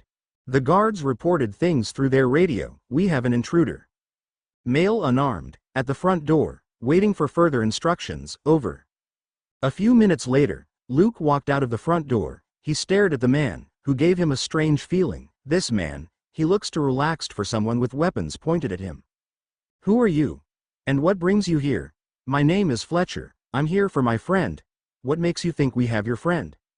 "Just a hunch. Last time we saw him he was staying in this area, and someone saw him enter this hotel with a bunch of people. So assuming we have this friend of yours, you must know that there is no free meal in this world." "I'm aware, that's why I came here. I'm sure we can reach a resolution that satisfies everyone." Luke gave a signal to his men to search Fletcher. After they made sure he didn't have any weapons on him, they signaled back to Luke. "All right, follow me," one of the armed guards commanded. Fletcher was escorted inside and they took the elevator to the 17th floor. "The elevator is working. How did they restore the power to the building?" Jason was sitting on a nice couch having two beautiful women serve him food and keeping him entertained. Fletcher glanced him up and down. His first impression was that this guy didn't look like much, but Fletcher wasn't as vain as to judge a man by his appearance, because someone who can lead and control such a well-organized group is not to be taken lightly. Jason also assessed the man in front of him. From what he could gather, he could feel confidence oozing out of this man, like he wasn't the one in danger, but they were.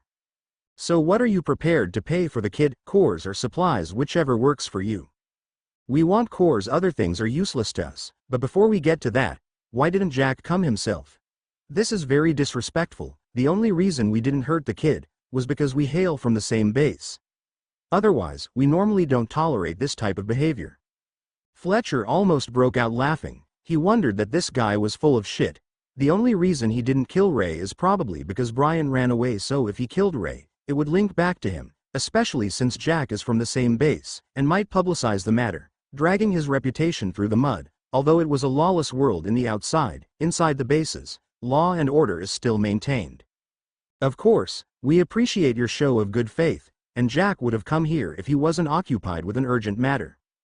Well, it can't be helped then. Alright, let's talk business now. What are you ready to pay? 50 red, 50 blue cores, pretended to be losing on the deal. Jason was surprised. He didn't expect much. If he was offered half of that he would be more than happy, but offering 100 cores for a normal kid was unusual. This made Jason have second wonders. Are they that desperate to get him back, or do they have a lot of cores on their hands? Some greedy wonders manifested inside Jason's mind. Once they took root, they evolved into cynical ideas. Are you kidding me? I can get double that for him, such a healthy, youthful man. A lot of people would line up to buy him. Jason was just making things up. He just wanted to see what was their bottom line. This will clear or confirm his suspension. Fletcher honestly wasn't sure what the other party remarked was true or false. He was winging it. The price he gave was just a generous estimation, and it didn't matter if he gave them 1,000 core because he would get it all back. Fletcher needed to show some backbone, otherwise, they might think they could take advantage of him, which would complicate things further. I'm not sure what you mean by that, but that was a generous offer. If that's not enough for you, then you are just making things difficult for us. This might not put you in the best of light. Jason squinted his eyes. It looks like the kid is someone important to them. Should I continue to push or just end it? He remained quiet for a while. Is this kid related to Jack in some way? Fletcher was impressed. This guy was testing him, and even accurately deduced everything, as he suspected. Despite his look, this man was quite smart and calculative. Well, it would be useless to hide it right now, but you are right, he is Jack's fiancé's brother, and as you can see we are very eager to get him back safely, hence the generous offer we made earlier. Alright, you have a deal, but tell Jack he owes me a big favor for this one. Fletcher was relieved that he could settle things peacefully, and not have to do it the hard way, while he could attempt to fight his way inside and bust Ray out using pure violence and chaos. If he were to try protecting Ray and fight at the same time, the odds would stack against him.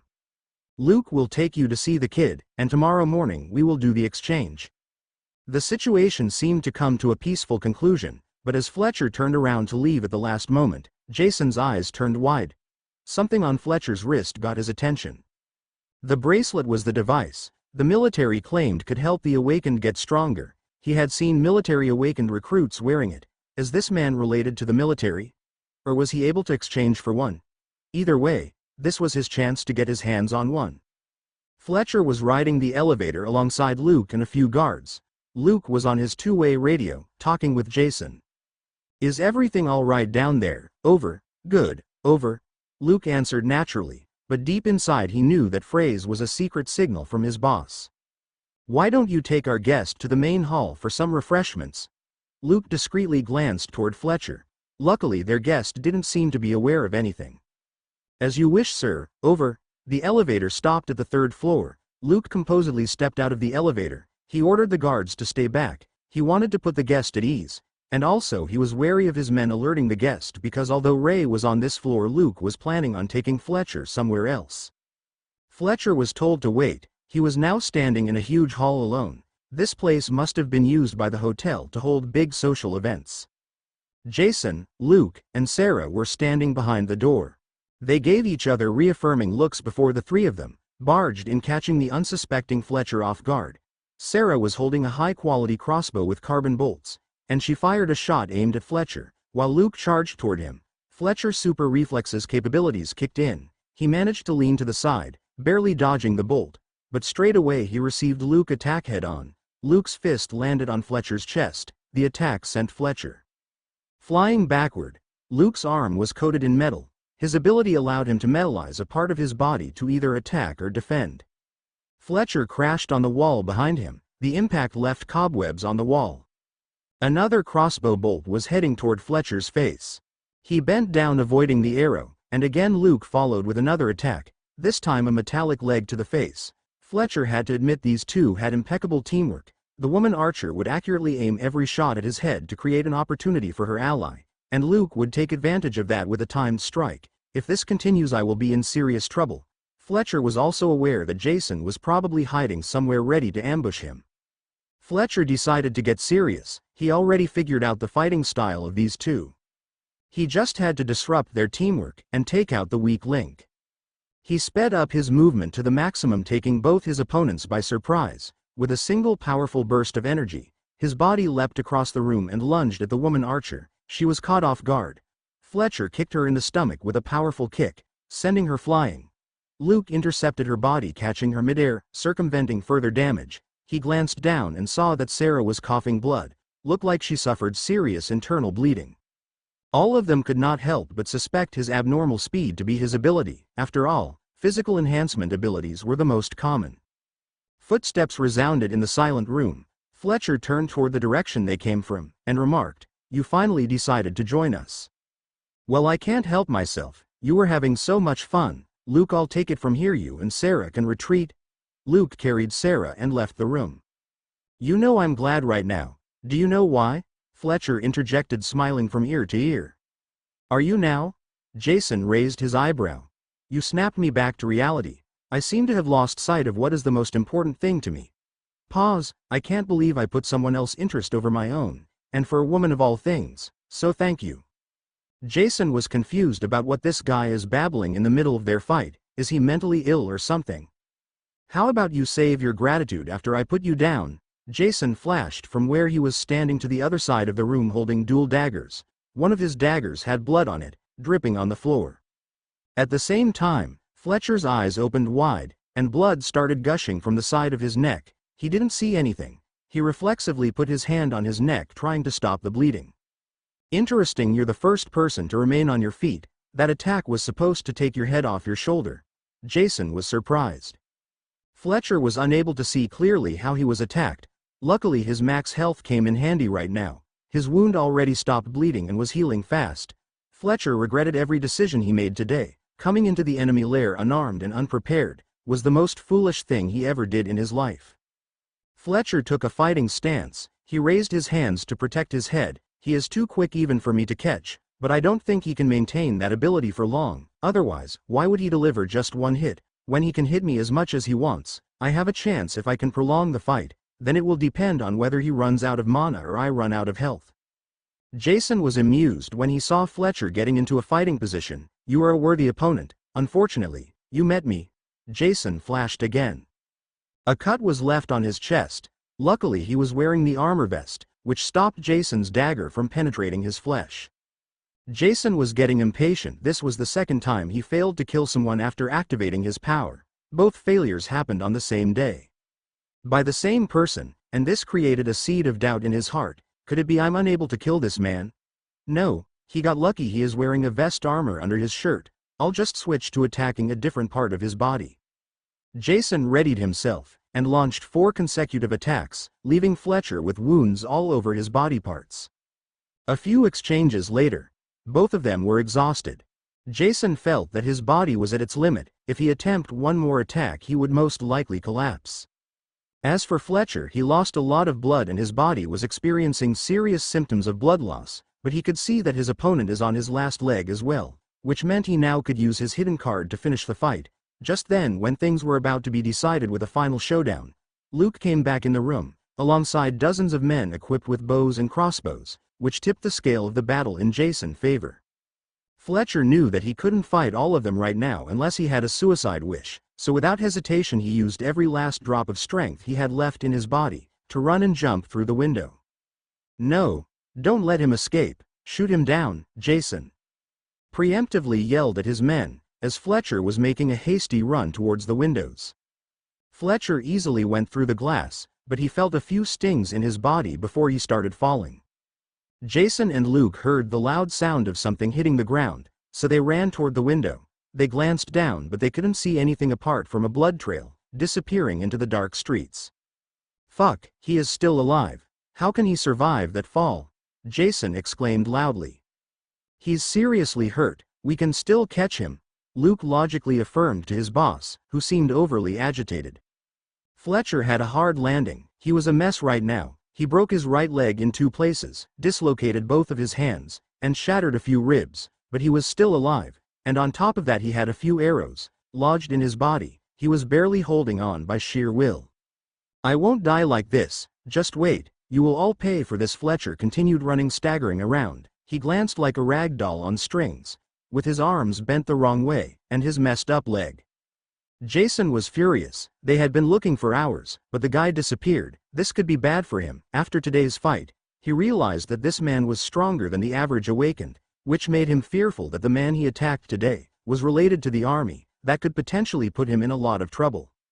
Fletcher managed to avoid being caught by hiding underground in the sewers. After he found a secure place to lay low for the time being, he decided to check his stats. First, he removed all the arrows. Luckily, none hit a vital place or penetrated that deeply. After that, he glanced at both of his arms bent from the elbows in the wrong direction. He bit on something and forced his arm using his body weight to relocate them in place. HMHHHG. Fletcher howled in pain as he relocated both of his arms. He was sweating bullets and feeling nauseous. After catching his breath, he glanced down at his leg and flinched. Not only was his leg bent in a weird angle, the bone poked out of one end. He readied himself and again forcefully readjusted the bone. This time it wasn't just painful. Fletcher was on the verge of losing consciousness. He felt the world spinning around him and ended up throwing up all over the floor. After fashioning a makeshift slate for his leg, he decided to spend the night underground until he recovered. He found a secure place and slept there. The next morning, Fletcher woke up feeling energetic. It seemed like his body was in better condition, and although his leg was still recovering, it was clear that if Fletcher could rest for a couple of days it would heal completely. Fletcher got out of the sewers and headed to the place he stashed his belongings at. He got his bag, which contained food and water, which he urgently needed to replenish his strength and recover faster. 3 days later, Fletcher checked his stats and saw that his health was full again. So he removed the slate off of his leg. His leg had healed completely. He jumped around on it, and everything seemed fine. Fletcher waited patiently for the past 3 days. It was finally time to take revenge. Fletcher started stalking the group activity. He set his mind on slowly hunting them down, reducing their numbers. He saw a group of 6 people with backpacks and crossbows leaving the hotel. And he followed them when the group entered a building to search. They separated to cover more ground. Fletcher was like a trained assassin, relying on his speed and tactics. He made quick work of the group, hunting them one by one. He didn't even break a sweat, and throughout the day, this scene replayed in multiple locations. Multiple groups that day faced certain doom. By the end of the day, Fletcher had taken the lives of more than 30 people. Back at the hotel in Jason's room, Luke was anxiously using his radio to contact his men, but to no avail. All channels remained silent. This couldn't be a coincidence. He knew they were under attack, and his men were probably dead. Luke glanced at Jason and shook his head, indicating no response. Jason was having the worst day of his life. His men were being killed, and he didn't even know who he was facing or how many. He had a strong suspicion it had something to do with the man he tried to kill a few days ago. Is it Jack taking revenge? Is that why he's targeting my men instead of facing me? The coward. He didn't even consider the possibility of it being Fletcher, as he believed he was either dead or seriously injured. It would take him months or even a year to recover. Earlier that day, Luke was watching Sarah laying in bed peacefully. Even though she was an awakened, her attributes were just that of a regular female. After receiving a full power kick from Fletcher in a sensitive area, she broke many ribs and suffered serious eternal bleeding. The doctor of the group declared her dead this morning. I'm sorry I couldn't protect you. Luke caressed Sarah's hair apologetically. He was bowling his eyes out. He blamed himself for her death, and he also regretted not being able to confess his love. Luke and Sarah met 6 months ago in the 12th base, and developed a close friendship. They later joined Jason's group after Luke convinced her that they should stick together. Jason was furious to hear the news of Sarah's death. Her marksman's ability with crossbows was a valuable asset, especially in hunting zombies. She could hit a moving target with her eyes closed. I can't let this continue any further. Jason went to his office and took a painting down from the wall. Behind it there was a safe. He opened the safe, and inside there were multiple bags of cores and a satellite phone. Jason took the phone. After pausing for a while he dialed a number. "Come on, pick up." Jason was anxiously waiting for a reply. "Hello." A woman's voice sounded from the other side. "Miss Carter, this is Jason. You're calling me ahead of schedule, you better have a good reason." "I'm sorry, I didn't want to bother you, but it's urgent," Jason remarked anxiously. "Speak, what is it?" the woman remarked impatiently. "I'm under attack, a lot of my men have been killed, and I lost one of my awakened, I need help." Complete silence. "Do you know who is attacking you?" "We've had a small run-in with another group, they are most likely the ones attacking us." "Jason, what are you not telling me? I know you are more than capable of handling a small group on your own," the woman remarked in a serious tone. "I'm not sure, but one of their awakened, when I fought him, he had a bracelet like the one the army awakened wear. He managed to flee before we could kill him." "Are you fucking kidding me? He might be part of the army and you attacked him. How stupid are you?" the woman lashed out, reprimanding Jason. "I'm sorry, I know I fucked up, but it was an impulse discussion, and I'm not 100% sure he was one of the military dogs. He was weak to be one," added urgently, trying to ease her anger. "All right, I get it, I'll see what I can find out on my end, just don't do anything stupid again." The woman reluctantly gave in and decided to handle this problem herself. "Yes, Miss Carter, about the help," Jason nervously remarked. "I'll send a squad to help you settle this, but you will have to pay for their services, and you will have to pay me a visit next time you come to the base," the woman remarked with a threatening tone in the last sentence. Gulp, Jason nervously responded. "Yes, of course, Miss Carter." Jason put the phone back into the safe. He could now relax a little bit. All he needed to do was stay inside the hotel and wait for the backup to arrive. In the 12th base, at a secret facility, a woman in a lab coat put the phone down, walked through multiple high-security doors, and finally, reached what glanced like a cafeteria. There were numerous people in strange black suits, having meals. When the woman walked in, everyone stopped and glanced at her direction. "Team 3, get ready, you have a mission," the woman remarked in a commanding voice. 5 people stood up simultaneously. Back at the hotel, Fletcher had found a way through the sewers leading to the hotel, which he used to sneak his way in. His goal was to eradicate everyone inside, who put him in that humiliating situation of hiding in the sewers like a rat. Fletcher had some experience with stealthy killing. He was like a messenger of death, harvesting every soul that lands his way. They had no chance against him. He was an unstoppable killing machine. After finishing all the small fry, Fletcher finally found one of his prime targets. Luke was currently inside a room, sitting on a chair beside the bed of someone sleeping. Fletcher got his knife out and lunged toward Luke's back. The knife penetrated deep in his back. Fletcher didn't spare any drop of strength. He stabbed with all his might. Luke arched his back in agony. He let out a gurgling scream. Fletcher pulled the knife out and proceeded to frantically stab Luke as many times as he can. Luke struggled and tried to reach behind his back to stop whoever was attacking him, but he couldn't. In the end, he lost strength in his body and fell to his knees. Fletcher then delivered the final strike and slashed his neck. Blood sprayed across the room like a fountain, painting the room and the walls. Luke spent his final moment looking at Sarah's body, hoping that he can be with her again. After confirming his targets were dead, he had one last person to deal with, and he knew exactly where to find him. Fletcher walked calmly towards the elevator and headed toward the top floor. The elevator doors opened, and Fletcher stepped out, walking gracefully toward Jason's room. As he got closer, he could hear the sound of laughter and enjoyment coming from the room. Jason was, as usual, enjoying the company of his women, having the time of his life. With the backup coming, he had nothing to worry about. Tomorrow, with their help, he will finish those annoying cowards.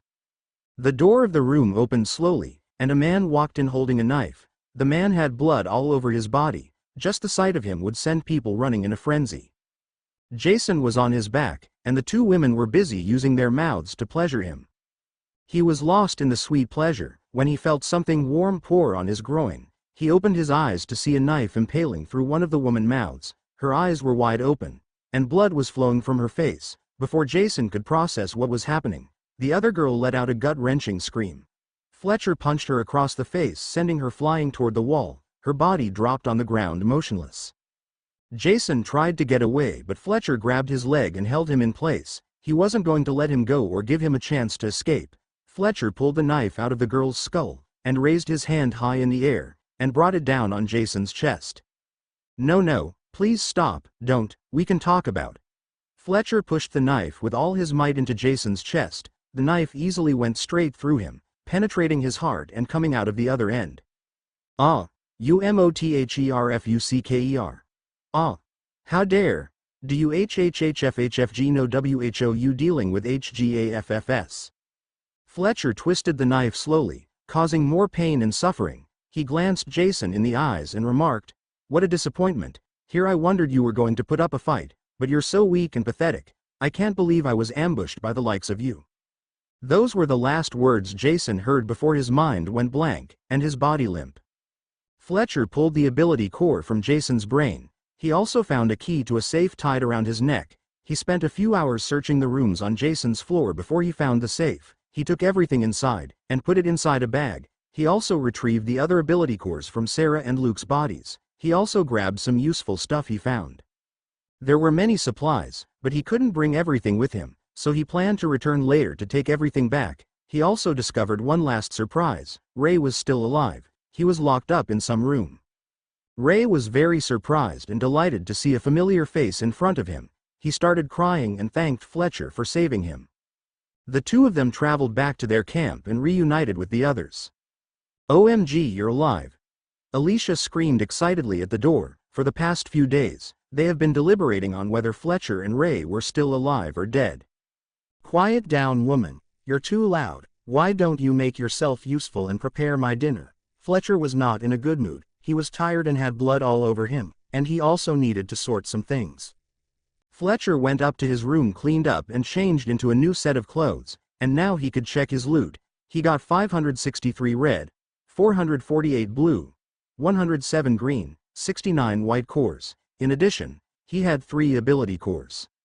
Fletcher absorbed the white cores, maxing his intelligence stats and MP pool. The intelligent attribute enhances all brain functions, thinking, memorization, reaction time, and much more, all increased by 6 times the average human.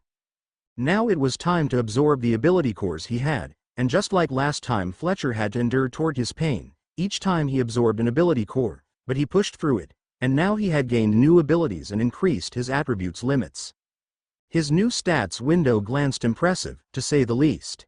Metallization 50 megapixels is required, for partial change 10 megapixels 1 minute. Marksman lock, the ability to lock on any visible target and accurately hit them with ranged weapons, 1 MP 100 meters. Blink attack, the ability to perform a single swift attack in the blink of an eye. The target must be stationary, 1 MP 10 meters. Enhancements. Improved brain circuitry, grants 1 attribute increase to your intelligence limit. Improved bone density, grants 1 strength and 1 vitality attributes to the limit. Improved hand-to-eye coordination, grants 1 intelligence and 1 agility to the limit. Improved muscle control, grants 2 agility attributes to the limit. Luckily, for him he had enough cores to max his stats again. Only Fletcher can enjoy this type of rapid power-up in such a short time. Other awakened would need days or weeks to max 1 stat, let alone all of them at once. At the office of Miss Taylor Carter, the manager of the Foster Laboratory branch in the 12th base. Taylor was at her disk. She picked 5 files, and opened them one after the other. She briefly skimmed through the information of the 5 recruits she was about to send on their first mission. This was an excellent opportunity to conduct their official assessment for the organization. Makoa Iasua recruit status, pending assessment, combat classification, C. Height, 6.9 F weight, 290 P ethnicity. Hawaiian personality traits, timid, loyal, protective power, damage absorption. Emily Jameson recruit status, pending assessment, combat classification, C. Height, 5.2 F weight, 105 P ethnicity, white personality, emotional, sociable, impulsive power, sonic wave. Dylan Cole recruit status, pending assessment, combat classification, B. H. 6.0 W, 175 P ethnicity, white personality, confident, selfish, leader. Qualities power.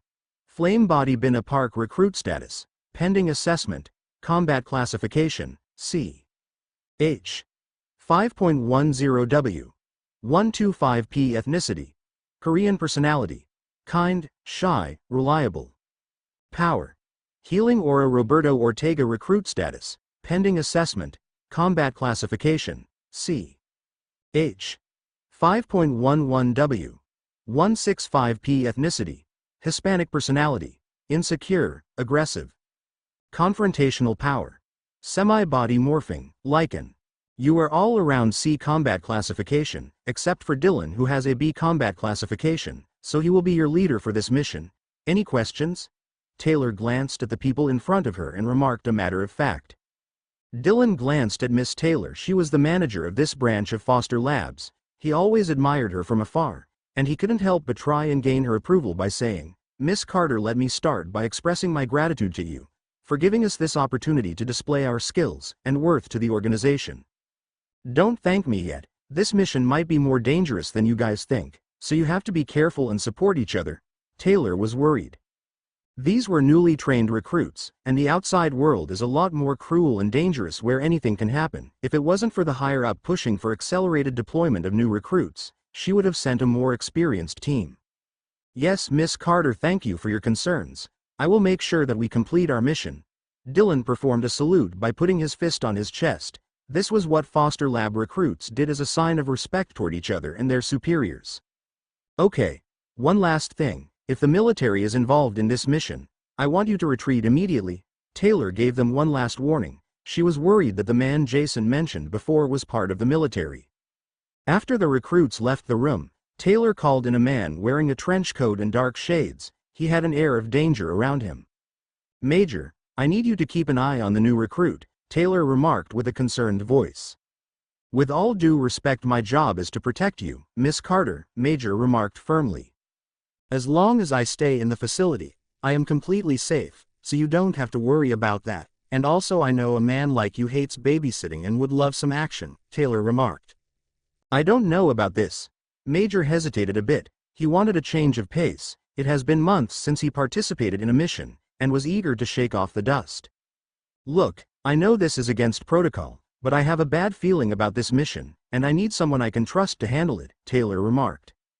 "Fine." Major nodded his head in confirmation. "Thank you," Taylor remarked in relief. A few minutes later, the team was getting ready. They have been under training for 5 months, and Foster Labs recruited them around the same time. Although they have nothing in common, they were put in the same team when they completed their basic training. "Dylan, why do you always act like a puppy in front of the manager? Do you like her or something?" Emily remarked teasingly, trying to poke around and annoy Dylan. "Emily, this isn't time for your jokes. Shut up and get ready." Dylan wasn't going to let Emily ruin his day. He needed to perform well as the leader of the team and get a high assessment mark. "Guys, can I ask you for a favor?" Makoa stepped forward, scratching the back of his head, and remarked. "What is it, Makoa?" Binna softly inquired. "Can I pay a visit to my niece before we leave? I don't want her to worry about me. If I disappear for a few days without seeing her, it would be traumatizing for her. She is still processing her parents' death." Makoa inquired his teammate. After losing both of her parents, Makoa was her last family. He usually visits her whenever he has time. She was staying in one of the civilian facilities of Foster Labs. The place is used to accommodate the recruits' families. The organization provides protection and better living conditions, as part of the benefits the Awakened gain by joining the organization. "Yeah, sure buddy, you can," Binna responded. "No, we don't have much time," Dylan interjected immediately. He didn't want to waste any time since their mission was time-sensitive. "Are you serious? Come on dude, his niece is an orphan. At least let him say goodbye," Emily remarked furiously. "I am the leader of this team, like it or not, whatever I say goes." Dylan was adamant about his decision. He glanced around him and pointed at everyone. "I don't care either way, but don't think a pussy like you can boss me around." Roberto was offended by Dylan's comment. He would never take orders from someone like Dylan. He never liked or respected him as a person. Just when things were heating up, and Dylan and Roberto were about to start a fight, Binna as always intervened and was the voice of reason. "Everyone calm down. We are a team. Now, like Miss Carter remarked, we must stick together if we are to complete our mission.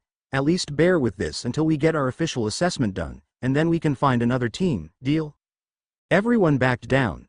"Now, Dylan, isn't the place Makoa nephew at in our way to the supplies point?"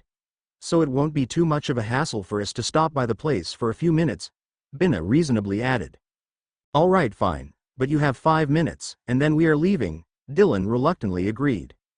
The team left the facility grounds and headed towards the residential area, where the foster lab employees and associated families live.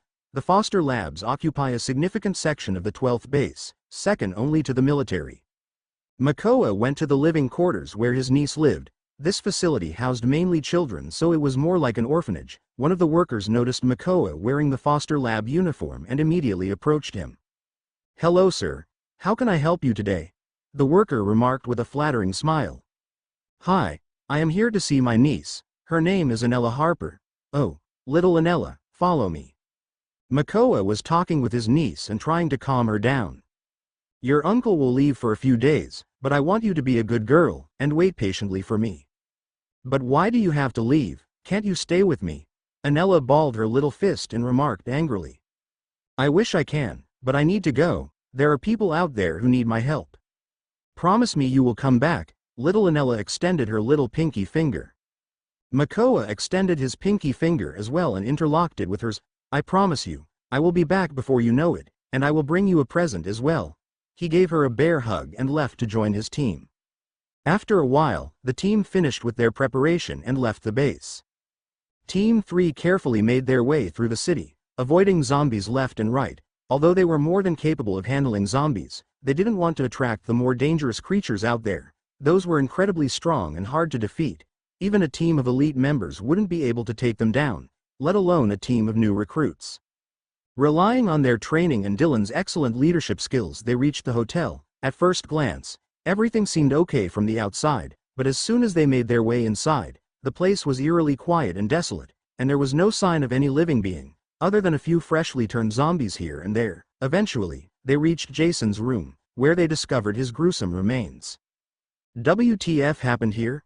Emily was the first to speak out of the 5 while everyone seemed lost for words. I will tell you what happened, we were fucking late. Dylan was infuriated. Does this mean we failed our mission? Emily inquired anxiously. That can't be, this is not fair.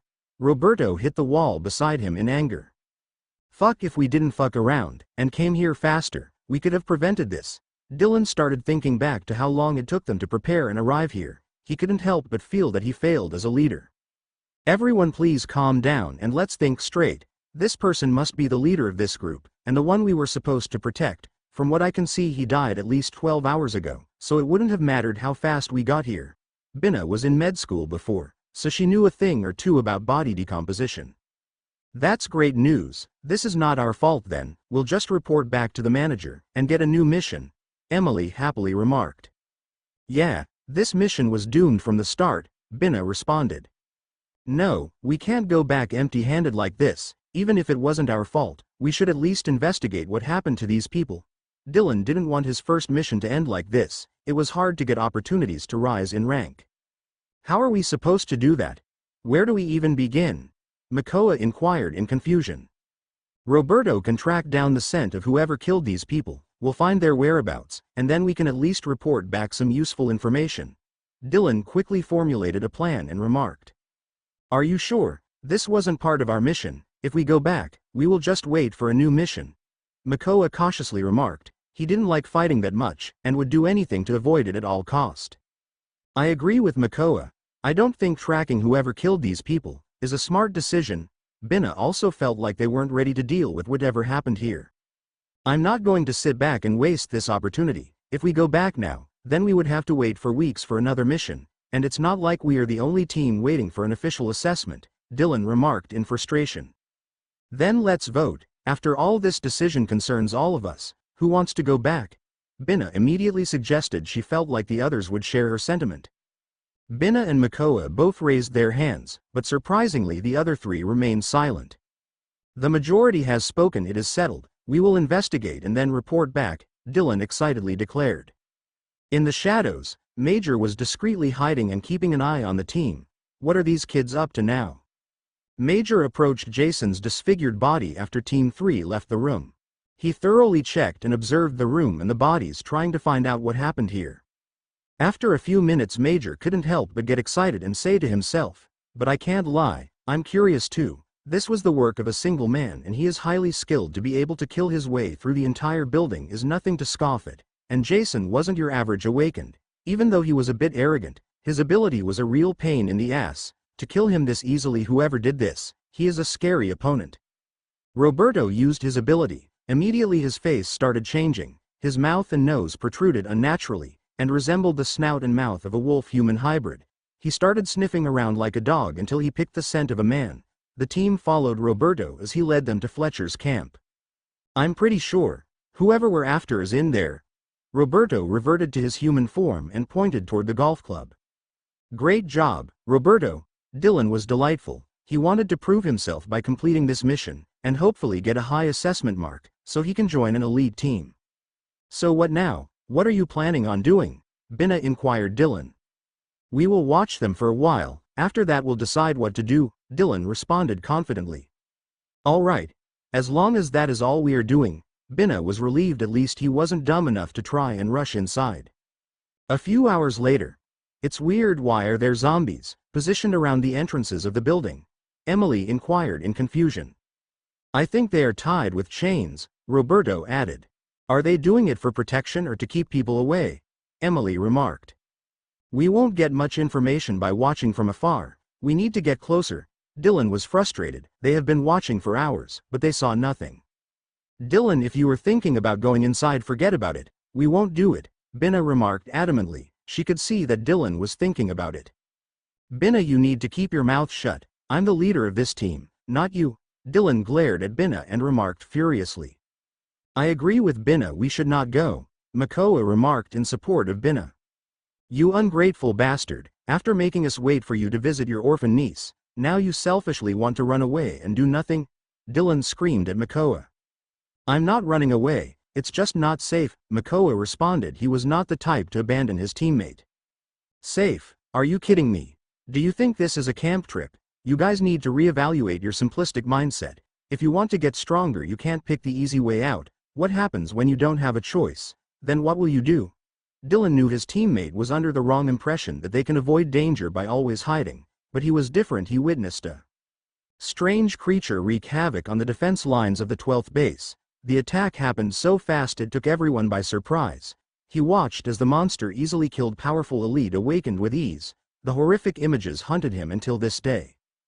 Binna approached Dylan and patted his shoulder, trying to calm him down. She could see from the way his eyes glanced that he was clearly agitated for some reason. Dylan, you, don't touch me. Dylan accidentally jerked her hand, pushing her away. Binna fell hard on the floor.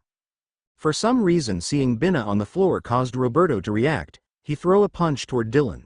The latter dodged to the side, kneed Roberto in the stomach, and kicked him to the ground. Roberto had anger issues since he was young, and his temper got worse after he awakened his ability. He got up quickly, his face was red and hot. Oh! He let out an ear-piercing howl as he transformed into his lichen form. His body grew a size bigger, with sharp claws and fangs protruding from his mouth and limbs. Dylan also activated his ability. His body engulfed in flame like a human torch. Everyone immediately distanced themselves from the scorching heat that is radiating from Dylan's body. The two stared at each other for a moment before they attacked. Dylan extended both of his hands, shooting a stream of condensed fire akin to a flamethrower at Roberto, while the latter relied on his quick leaping ability to dodge and jump at his target at the same. Just when he was close to making contact, a huge figure stood in between them. Makoa received both of their attacks, but thanks to his ability he was able to stand firm. His body was currently covered by a visible blue layer of energy that absorbed most of the damage. Stop, both of you. Are you trying to kill each other? Makoa remarked angrily. Get out of the way, Makoa. Today I will teach this bastard a lesson, Roberto screamed. No one is allowed to intervene. I'm sick of having to put up with this dimwit, Dylan also added. Dylan, Roberto, are you both crazy? This is not the time or place to do this. Binna also stood in between them and remarked. On the other side, inside the camp, Fletcher, who was currently looking at a map in his room, stood up quickly. He just heard something in the distance, and his enhanced senses wouldn't miss such a big commotion even if it was a few kilometers away. He put on his armor and grabbed his new weapons, 2 military-grade axes, and rapidly headed to investigate the noises. Fletcher was running at an abnormal speed, causing the wind to push against his body. In a fleeting moment he was already upon Team 3. They were still in the middle of arguing with each other and unaware of his presence. WTF is this? Fletcher glanced at the people in front of him in bewilderment. Binna was the first one to notice the arrival of a stranger. She immediately alerted everyone. Who are you? The rest of the team shifted their attention toward Fletcher. Young lady, where are your manners? Don't you think it's rude to barge into my territory and ask questions without identifying yourself first? Fletcher remarked sarcastically, portraying a relaxed attitude, but internally he was evaluating his opponents. He could see two awakened, a guy in flame and what glanced like a human-werewolf hybrid. She inquired you a question. You better answer her right now, Dylan remarked fiercely. He. Fletcher giggled a little. It was truly amusing having these brats glare at him like that. Wow, that was almost convincing. There isn't enough conviction behind it. Say it again. This time use your diaphragm and make it sound believable. Fletcher sensed the urgency and lack of experience from these kids, so he was trying to mess with them a little bit. What is wrong with this idiot? Dylan glanced around him, trying to confirm that everyone was hearing and seeing the same thing. Let's just fuck him up, and then ask questions later. Roberto as usual preferred to use his fists. His feet deformed and pushed strongly against the ground, sending his large body flying toward Fletcher. His claws were inches away from Fletcher's face.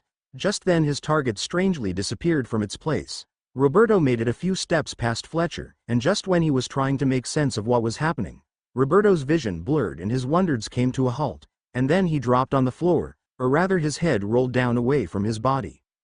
For a brief moment, the place drowned in silence.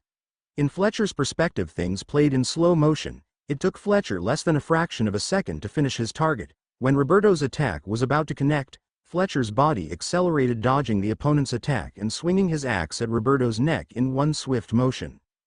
From the other member's point of view, Roberto attacked and missed somehow, even though his opponent did not move an inch, and then his head fell off. H. Emily's shriek tore the silence and brought her teammates out of their state of shock. Dylan's neurons fired on. Get in formation now. He yelled at his teammates. He then threw his flame toward Fletcher, while Luke activated his ability and got in front of everyone, ready to defend them with all he got, while Binna and Emily stayed at the back ready to provide backup when needed. Fletcher easily avoided the jets of flame. These people were not his opponents at all. He was not even taking it seriously. With his agility attribute at 8, his opponents glanced like they were moving in slow motion. Fletcher was about to take down Dylan. He was mid-swing when a figure intervened with extreme speed. One aggressive knife swing blocked Fletcher's axe, while the muzzle of a gun with a silencer crept up and a flurry of bullets overwhelmed Fletcher, forcing him to retreat a few steps. Major finally showed himself. He was tinquired to protect the recruits, but he had already lost one, and he wasn't about to lose another. He glanced behind him, and flashed a Foster Lab Elite member badge, which surprised the remaining members of Team 3. Retreat right now. Head back to the base, and don't stop. Dylan's eyes twinkled at the sight of the elite badge. That was his dream goal, to become an elite member. The others also stared in surprise. Go. Now. Major ordered in a loud voice. We can help you. We can fight him together, Dylan remarked excitedly. He is not an opponent that you can handle. You will only hinder me. I can't guarantee your safety and fight him at the same time. This is an order to leave now, Major remarked. Dylan and the others followed Major's orders and retreated from the battle scene dejectedly. They wanted to fight and revenge their fallen teammate. Major glanced Fletcher up and down. He dropped his trench coat on the ground, revealing the arsenal underneath. Gun holsters and multiple armor-piercing ammo clips, in addition to 2 combat knives. He then remarked in a calm tone of voice. This is great. You look quite capable. At least coming here wasn't a waste of time. Fletcher was ignoring Major and eyeing Team 3 members who were running away. Don't even think about it, Major remarked and aimed his gun at Fletcher. Major made the first move. He shot a few bullets aiming at the enemy's head while closing the distance. Fletcher protected his head by turning his right hand into metal and shielding his face. When Major was in range, he switched to his combat knives. He skillfully delivered a variety of attacks aimed to stab, slash or disarm his opponent. Fletcher defended with equal skill, not falling for the enemy traps, and keeping up with him easily. After a few exchanges, both fighters staggered rearwards, staring at each other, trying to size up their opponent. This exchange was nothing more than a test to gauge the opponent's strength. Major already saw Fletcher's bracelet, so he knew that he had probably upgraded his attribute, and from the brief exchange, he could feel that his opponent's stats were higher than he was, even though he had maxed his agility and strength stats. Fletcher also noticed the bracelet on Major's wrist and smiled. Finally, I'm fighting someone with boosted attributes. This will be exciting, and I can test my strength properly. The two interlocked again, their bodies blurred, sparks flew everywhere, and the thundering sound of their weapons clashing echoed throughout the forest. They were evenly matched, unable to gain any advantage over the other. Each strike would be deflected or avoided with a few slashes and cuts here and there, but nothing severe. Major unleashed a chain of strikes, not giving his opponents any room to relax. This style of knife combat fighting is designed to overwhelm the opponent by the sheer amount of intricate patterns of attacks, staying at 45 degrees and using angels to find the gaps in his opponent's defense. Fletcher found it relatively easy to deal with his opponent thanks to his advantage in attributes, but he started to get agitated that he could not cause any damage to Major. Even when he used the blink attack ability, his opponent would somehow dodge in the last minute. This is not good. If I didn't have my danger sense ability, I wouldn't be able to keep up with him. How high is this guy's stats, to not only be faster but stronger than me? Major wondered internally. He was at his wit's end. No matter what move or trick he tried, he couldn't land a hit on his opponent. Fletcher contemplated in frustration. What a weird feeling. Each time I'm about to finish him, he somehow avoids it, like he knows what my next move is. I'm sure my agility and strength are higher than him, but he is like a slippery fish. I can't grab hold of him. The fight was dragging on for too long with no end in sight, so Major decided to go all out. He used his guns to keep Fletcher busy. Although these bullets weren't lethal to someone like Fletcher, they still packed a punch and caused a lot of damage since they are armor-piercing bullets. When Fletcher was occupied with defending himself from the bullets, Major grabbed a cylinder object and threw it with full force toward Fletcher, giving him no time to react. Fletcher noticed the object, but he couldn't get away in time, so he threw his axe at it. The axe collided with the cylinder object just a few meters away from Fletcher, causing it to implode in a huge fiery explosion that engulfed Fletcher's figure and sent his body flying through the forest and crashing into a few trees on his way. Fletcher successfully used his full body metallization to protect himself from the explosion, but it cost him a whopping 50 megapixels, and adding the few blink attacks he attempted, he was running low on MP. Right now he only had 12 megapixels left, and he needed to find a way to grab hold of this slippery opponent, otherwise he might lose this battle. The bomb left a crater on the ground, showing how powerful it was. In the distance, a body strewn on the ground.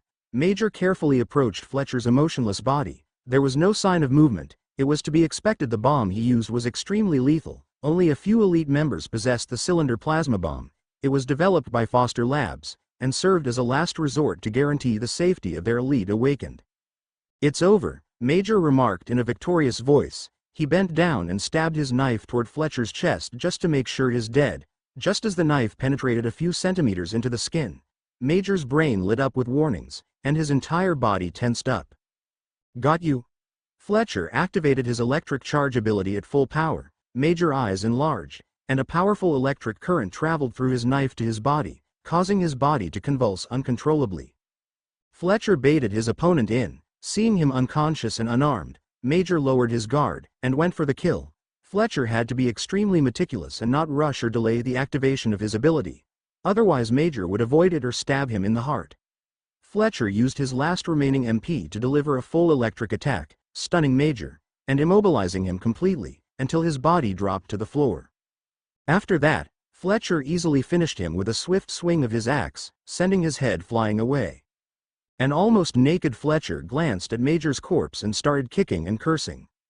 "You stupid motherfucker, how dare you ruin my clothes like this?" He glanced around and found Major's coat and put it on. It was enough for now, as he needed to pursue and catch the people that ran away. He can't risk them bringing back more trouble than he can handle. Although he is very strong, he is just a one man. With enough men and weaponry he can be killed easily, so with that in mind, Fletcher quickened his pace and followed the tracks of Team 3. A few hours later, Team 3 made a hasty retreat toward the 12th base. They were only a few kilometers away, when suddenly Emily, who was at the back of the group, with no warnings released a sonic scream that ruptured the eardrums of everyone in her vicinity. "Ah!" Emily released a sonic boom that enveloped the entire area, bringing everyone to their knees. When the other teammates glanced back, their faces dropped to the ground, Behind Emily there stood the man who killed Roberto, holding his axe to Emily's throat with blood flowing down her chest. Fletcher planned on taking her hostage to force her teammate to surrender, but he had to silence her, otherwise she would attract unwanted attention. "No, Emily!" Binna screamed her lungs out. "You MF. I will kill you." Dylan's eyes almost exploded from the rage he was feeling right now. Fletcher wasn't in the mood to prolong this any further, so he went all out, not giving them any chance to resist. The first to fall was Dylan. Fletcher used his blinked ability, and finished him in one move. As for Makoa, Fletcher turned his arms into its metallic form, and proceeded to bash him to death, even. With his absorption ability his body only resisted for a few seconds before succumbing to its miserable end. Binna watched as her entire team got decimated, and now it was her turn. In the past she used to think about how she would react at this moment, and she always believed that she would be ready to face death. Unfortunately, she overestimated her resilience, because now she was terrified. Her knees buckled under her shivering body. She tried her hardest to gain control over her limbs, but to no avail. In the end, all she could do was utter the words. "Please don't kill me," Binna begged while sobbing uncontrollably. Fletcher slowly walked towards her, and then he used his electric ability to stun her. She then fell unconscious. Fletcher retrieved the ability cores of Emily, Dylan, and Makoa, and after that, he carried the unconscious Binna on his shoulder and went back to his camp. 12th Base Military Command Center. A skinny guy wearing glasses was paying close attention to the wall of screens in front of him.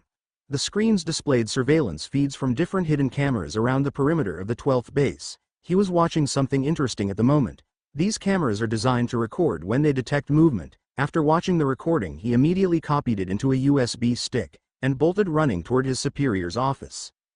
Admiral Matthias was the highest-ranking officer at the 12th base. He was tinquired with governing the entire base even though he wasn't a politician, but these extraordinary times call for difficult decisions that regular politicians aren't capable of making. The majority of his time was spent on making sure that the defensive lines were reinforced enough. The zombies and the monsters seemed to be attracted to places with a high concentration of people.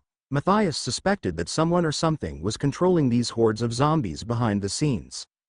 Matthias was fiddling with a USB stick in his hands nervously. He had received an exciting piece of information, an awakened who apparently displayed multiple abilities, something that all scientists claim to be impossible because humans can only awaken one ability, and the stats are capped based on the rank of their ability. This news is groundbreaking. It meant that this individual is capable of enhancing his attributes to unprecedented heights. Bringing him to his side is of paramount importance, so the Admiral picked up the phone and made a few urgent calls. Fletcher, unaware that his ordeal with Team 3 was captured on camera, and it made a big commotion, locked Binna in a room and ordered Ray to keep an eye on her. Fletcher glanced at his harvest with a big grin on his face. He had collected 5 ability cores in the span of hours, and he didn't even need to make an effort. The prey basically delivered itself to his doorsteps. The speed at which he is developing is frightening, to say the least. It wouldn't be a stretch to imagine him becoming an invincible being if he has the time to grow further. Metallic physique. The body can turn into metal. The metal can cover any part of the body depending on how much MP is used. For full body metallization 50 megapixels is required. For partial change 10 megapixels 1 minute. Marksman lock. The ability to lock on any visible target and accurately hit them with ranged weapons, 1 MP 100 meters. Blink attack. The ability to perform a single swift attack in the blink of an eye. The target must be stationary, 1 MP 10 meters. Danger sense. The ability to perceive upcoming danger 1 megapixel. 1 minute. Semi-body morphing. Lichen. The ability to transform into a werewolf 10 megapixels 1 minute. Flame body. The ability to release fire from your body. Flame projectiles cost 1 megapixel, damage 5 points. Full body fire transformation. Damage 5, 20 megapixels 1 minute. Sonic wave. The ability to release a sonic waves with your voice. Sonic attack cost 10 megapixels, damage 5 points. Damage absorption. The ability to absorb damage taken. Activation cost 10 megapixels 1 minute, damage reduction 10 points. Enhancements. Improved brain circuitry, grants 1 attribute increase to your intelligence limit. Improved bone density, grants 1 strength and 1 vitality attributes to the limit. Improved hand-to-eye coordination, grants 1 intelligence and 1 agility to the limit, improved muscle control, grants 2 agility attributes to the limit. Improved brain receptors, 1 intelligence 2 agility. Improved cellular division and durability, 2 strength 2 vitality. Improved energy levels, improved body heat regulation, 5 intelligence. Improved vocal cords, 1 vitality. Improved bone density, improved muscle tissue, 2 strength 4 vitality. It took a couple of days to absorb all the newly acquired ability cores, and max all attributes. Fortunately for Fletcher, he had plenty of cores stored, and with his ridiculous absorption speed and efficiency, he unknowingly crossed a new threshold, or rather humanity had entered a new realm of power, far earlier than all the other races predicted. If beings from other dimensions were present, they would recognize the birth of the first warrior stage human. This power coursing through my veins. I fucking love it. Fletcher tensed his powerful muscles. He could sense he had entered a new threshold of strength, levels beyond what he had just a few days ago. 12th Base Military Headquarters. Do they belong to you? Admiral Matthias pointed at the screen. Miss Carter nodded her head solemnly. You have my condolences. It's a very unfortunate, Matthias remarked, but before he could finish his sentence. They were just kids. That's Dylan in the middle, over-ambitious at times, but he's a good leader. And that's Emily, the heart of the team. She could always make everyone laugh. And that's Makoa, a gentle giant. He's overprotective of those he loved. And that's Binna, a kind-hearted girl. A little bit shy but never afraid to speak her mind. Miss Carter remarked softly while pointing at each member of Team 3. It's a hard thing to deal with, the loss of your comrades, Admiral Matthias remarked solemnly. They were just kids, Miss Carter yelled angrily. I picked them personally. I made sure to pick each member carefully. I may have been harsh on them, but I wanted to prepare them as much as possible for this cruel world. But, they all just, Miss Carter added before tears streamed down her face. Silence permeated the room for a brief moment. Who is he? Miss Carter wiped her face, and inquired with a firm voice, filled with hidden malice. The Admiral opened a file and handed it over to her. Name: Fletcher MacArthur. Age: unknown. Birthplace: unknown. Sealed. Sealed? What the hell is this? There is nothing here. Everything is sealed, Miss Carter remarked in confusion. A piece of work, isn't it? I have never seen a file with so many seals. Even with my clearance, which is only a level below the president, might I add, I couldn't get anything, the Admiral remarked plainly. So what the hell is he? A spy or something? Miss Carter inquired more. No, it's something a lot worse. I pulled a lot of strings to find this out, but I got one word: basilisk. Responded calmly while emphasizing the last word. Basilisk, what's that? Miss Carter inquired in more confusion than before. Basilisk was a highly secretive program that was shut down 20 years ago for unknown reasons. Rumors say it was a place where they raised and trained highly skilled and dangerous individuals, and on top of that there were even allegations of unethical experimentations conducted on humans. From what I heard, that place was a hellhole. Do you think he is a product of that place? Miss Carter inquired impatiently. It seemed the more she learned about Fletcher, the more questions she had. Most likely, otherwise there is no explanation for all the secrecy surrounding him, the Admiral remarked confidently. So what are you going to do about him? Miss Carter glanced at the Admiral with eyes full of anticipation, and inquired the question she was eager to hear the answer to the most. I don't know for now, but a dangerous guy like him can't be left unchecked. That's why I want to catch him first, to see if he's on humanity's side, the Admiral added in a firm voice. And if he's not? Miss Carter threw a questioning look and remarked. Our scientists are eager to open up his dead body and find out what makes him special. The Admiral glanced her straight, and remarked menacingly. I would like to offer Foster Labs help. I can send an elite team to aid in his capture. Miss Carter jumped at the opportunity after she confirmed the Admiral's intentions aligned with hers. Sure, why not? We are stretched a little thin at the moment. Most of our elite awakened are fighting in the front lines, so we could use all the help we can get. The Admiral welcomed the idea with open arms. After all, it was his intention from the very beginning to get additional forces, and get closer to Miss Carter, the heir of the Foster family, the owners of Foster Labs and the second largest organization of Awakened. A few days later, in a conference room, the Admiral was standing in the middle of the room, surrounded by many elites awakened, some associated with the military and some from Foster Labs, and there were even a few independent awakened. After briefing everyone on the target of their mission, and giving them the layout of the plan, The admiral remarked. This individual is highly dangerous. We estimate his danger level to be comparable to an abomination monster. So proceed carefully, and don't try to engage the target, unless he turns hostile. After all, if we are lucky he might surrender himself peacefully. The meeting ended with those words. The awakened members tinquired with capturing Fletcher, split into 3 different groups, based on their abilities: the attack, the control, and the support group. The attack group consisted of high damage dealers with combat-type abilities, close and long range. As for the control group, they had an important role, which involved restricting the target's movement using their unique abilities, which can affect a person or the environment around them. And lastly, the support group had mostly healers and amplifiers. At the camp, Olivia and Alicia dutifully did the housework without any complaints. They passed the time while chatting and gossiping about many things. Recently, the hot topic around the house, mainly related to Fletcher's recent shenanigans. I don't know what he's been up to, but from the way he glanced yesterday, it wasn't anything good. Alicia stopped midway cleaning the plates and told Olivia in a serious tone of voice. He must have killed some innocent people again. I hope someone stops him soon. Olivia recalled the bloody figure holding an unconscious woman on his shoulders, walking through the doors a couple of days ago. Did you see the woman he brought with him?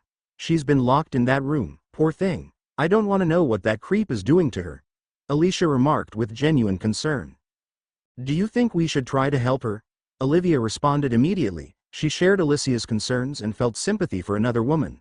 The wonder of helping her crossed her mind many times. She just needed some support. If Alicia is willing to lend a hand, she would do it beyond a doubt. Olivia, are you crazy? What can we do? Our situation isn't any better.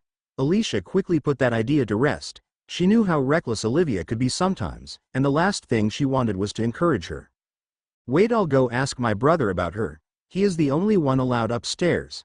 Olivia remembered the fact that her brother got to meet the prisoner face to face. She might be able to pry something out of him, even though she noticed Ray was distant and a little off since the hotel incident. Don't. You could put your brother in trouble, and to be honest, your brother seems awfully close to that creep. Alicia cautioned Olivia, while also trying to raise her attention toward how Ray has been behaving recently. It seemed everyone could see it other than Olivia. No way. My brother is just doing what he can to protect us, Olivia remarked dismissingly, but deep down she was concerned. Whatever you say. Alicia responded in frustration. Right then someone rushed inside the kitchen. Hey, you two. Do you know anything about the woman upstairs? Stacy inquired, clearly agitated about something. Getting no response. Why am I even bothering? You bums don't know shit. Stacy remarked viciously and stormed out of the kitchen. Look at her fidgeting around. She has been like this ever since the creep brought that woman. Alicia remarked sneeringly. She couldn't help but enjoy seeing Stacy suffer some humiliation. She must be afraid of being replaced already. Olivia didn't shy away either and joined in the bashing. Binna had been locked up in this room for the past 2 days, only allowed a few sips of water from time to time. When she first opened her eyes, it took her a while to readjust herself, because for a split second, she wondered the worst day in her life to have been nothing but a nightmare, and that she was finally awake, away from the clutches of that terrifying monster. Alas, she had a reality check when she felt the uncomfortable tightness around her body, the stinging pain radiating from the bruises on her skin. All brought her back to her senses. She darted her eyes around the unfamiliar room and tried to look for something, anything. The fear of the unknown was unbelievably taxing on her mind. The images of her dead teammates, and the face of their killer staring at her with those lifeless eyes, played continuously in her fragile mind. The only person she saw after being imprisoned was a fair-faced young man. His innocent facial features, which lowered the guard of anyone, were like a light breeze blowing on her injured body and mind. She felt safety and comfort in the presence of that young man, and those rare and fleeting moments when he visited, gave her a hopeful outlook on her situation. Binna tried to converse with the young man, but whenever she did, he would ignore her by remaining silent. Frustrated, she even threatened him, trying to fish out a response out of his lips, but his discipline and calm demeanor surprised her. Eventually, she relented and just appreciated his gentle touch and conduct. Fletcher kept a close eye on the prisoner, waiting for the right moment to conduct a thorough questioning. After all, he didn't know why a bunch of awakened ended up in his backyard. That is why he chose to give the prisoner some much-needed time to settle in and calm her turbulent emotions. If he were to question her right away, there would be a high risk of her mind breaking. After 2 days, it was finally time to get some answers. Fletcher calmly entered the room, looking at his clean and fresh look, gave the impression of a completely normal person, nothing like the blood-covered crazy maniac from that horrifying massacre. Binna briefly glanced in bewilderment. It took her a few seconds to recognize the man standing in front of her. The shock of seeing him made her body shake uncontrollably. Such a strong physical reaction represented the amount of dread engulfing her mind at the moment. "Ah, what do we have here? Don't be like that. You're hurting my pride as a man. Am I that scary looking?" Fletcher put on a fake display of concern. His acting skills would trick a seasoned judge. Binna remained silent, unable to respond to his bold and bizarre behavior. "All right, I'll keep this as short as possible. Tell me everything I need to know, and everything will be over soon." Fletcher all of a sudden changed the tone of his voice and inquired with a serious face. Binna kept on giving Fletcher the silent treatment. Part of it was out of her resentment, but also not knowing how to react in such a baffling situation. "You should know one thing about me. I don't like to repeat myself, so are you going to cooperate willingly or not?" Fletcher remarked impatiently and emphasized the last word. Binna, scared by the explicit threat of violence, nodded her head. "Okay, tell me everything." Fletcher grabbed a chair and sat down. The questioning was easier than Fletcher had anticipated. He was surprised to hear about many things, and he also realized how close-minded he was, confining himself in the outskirts, while the real big dogs thrived elsewhere. "I need to visit one of those bases in the near future. It sounds like a lot of fun." The wonder of a place full of awakened is very alluring, and one that Fletcher intends to fulfill as soon as possible. Fletcher had all the intel he needed, and now it was time to make a decision about his prisoner. "What are you gonna do with me? I told you everything I know," Binna anxiously inquired her captor, wondering what would be her ultimate fate. Fletcher kept quiet and remarked nothing. "Are you going to kill me?"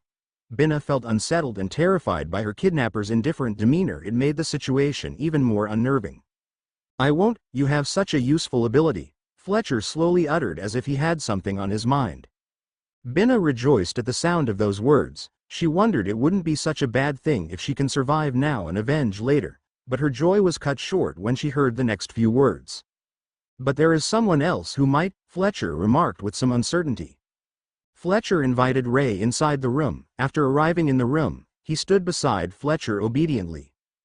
Binna's tensed eyes relaxed a bit when she recognized the young man. "Oh, look at you, finally learned how to act like a man," Fletcher remarked encouragingly. "Yes, sir," Ray responded coyly. "Do you remember what I told you before?" Fletcher inquired Ray in a serious manner. "To follow all your orders and not be a disappointment," Ray responded almost soldier-like. Almost. Tell me, Ray, what do you think of her?" Fletcher inquired, probing what is on Ray's mind. "I don't really feel any way or another about her. She looks similar to my age, and that's about it," Ray answered immediately, and he gave his honest opinion. "Interesting. What if I were to tell you that this woman is an awakened sent here to kill us? What would you do about it?" Fletcher, satisfied with Ray's answer, inquired another question. An awakened? But she looks so weak," Ray, shocked by the sudden revelation, remarked in complete disbelief. "Never judge a person by their appearance. It's the most fatal mistake you can make in battle," Fletcher remarked. As a hardened individual who experienced many battles, he wanted to impart some of his knowledge to this naive kid. "Even if she's an awakened, I will stop her by all means necessary, even if I have to." Ray regained his composure and remarked calmly, and even though he couldn't say the last word clearly, it was apparent he had it in his mind. "Then show me your resolve. Kill her." Fletcher finally cut through the chase and put Ray to the test. Ray glanced visibly lost. He kept looking around him, trying to confirm what he just heard. After all, he had never killed someone before. However, things are different now. The world is a complete mess, and Ray was in the smack middle of everything. Things such as murder, kidnapping, and torture. He had seen it all firsthand. It would be a miracle for someone to remain the same, untainted by all the surrounding carnage. "Remember, Ray, she came here with her friends to kill us, to kill you, to kill Olivia." Fletcher added fuel to the fire. He could see that Ray needed a push. "He's lying. Please don't. We were just going to investigate the hotel murders. We would never hurt innocent people." Binna jolted out of her dazed and bewildered state of mind, fully realizing that her life hung in the balance, and that it was in the hands of the young man before her. With a fierce determination burning within her, she cried out to him with all the intensity of a defendant pleading their case in front of a court of law.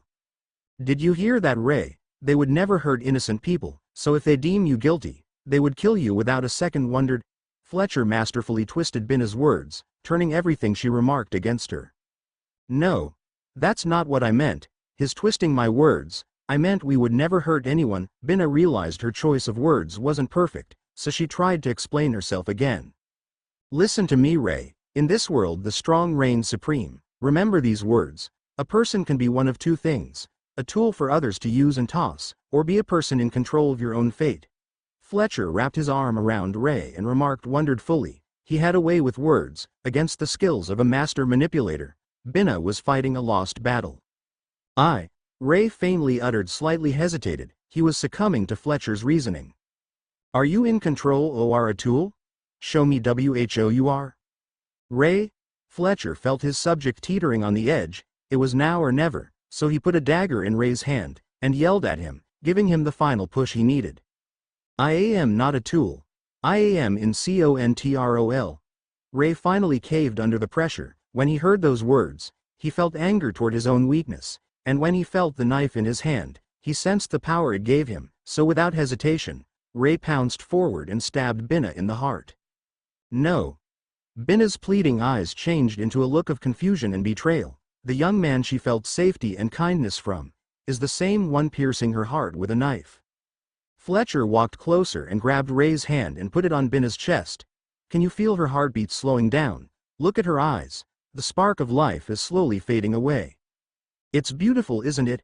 With blood staining his face and hands, Ray remarked gently. The bloody experience surprisingly was quite mesmerizing. The feeling of the knife penetrating the skin, the rushing feeling of power. Ray was in complete infatuation. Taken back by the unexpected words, Fletcher couldn't help but think, the kid has some potential after all. Congratulations, Ray, you just took your first life. How does it feel? Fletcher inquired inquisitively. I feel like I've opened my eyes to a new world. Is this how it feels to kill someone? Why does it feel good? Ray turned around and remarked with a twisted smile and murderous eyes. Look at this kid developing a taste for blood and releasing his killing intent. Yes, killing is an innate desire in all of us, but humans grow to suppress it and neglect it. That's why they are weak. But beware. Killing can also make you weak if you don't learn how to control it, tame it and use it. Fletcher responded with full confidence. Is that what you meant when you remarked be in control? Ray inquired in curiosity. Exactly, without it. What's the difference between us and beasts? Fletcher answered affirmatively. Fletcher turned his attention toward Binna's body and swung his hand casually, but when it made contact with Binna's head, it caused it to explode into little pieces, turning the walls of the room into something akin to a disgusting abstract painting. A green ability core dropped on the ground. It's the item Fletcher desired most. Binna's death was a guarantee whether it was at the hand of Fletcher or Ray, because there was no way Fletcher would let such a useful ability core slip out of his fingers.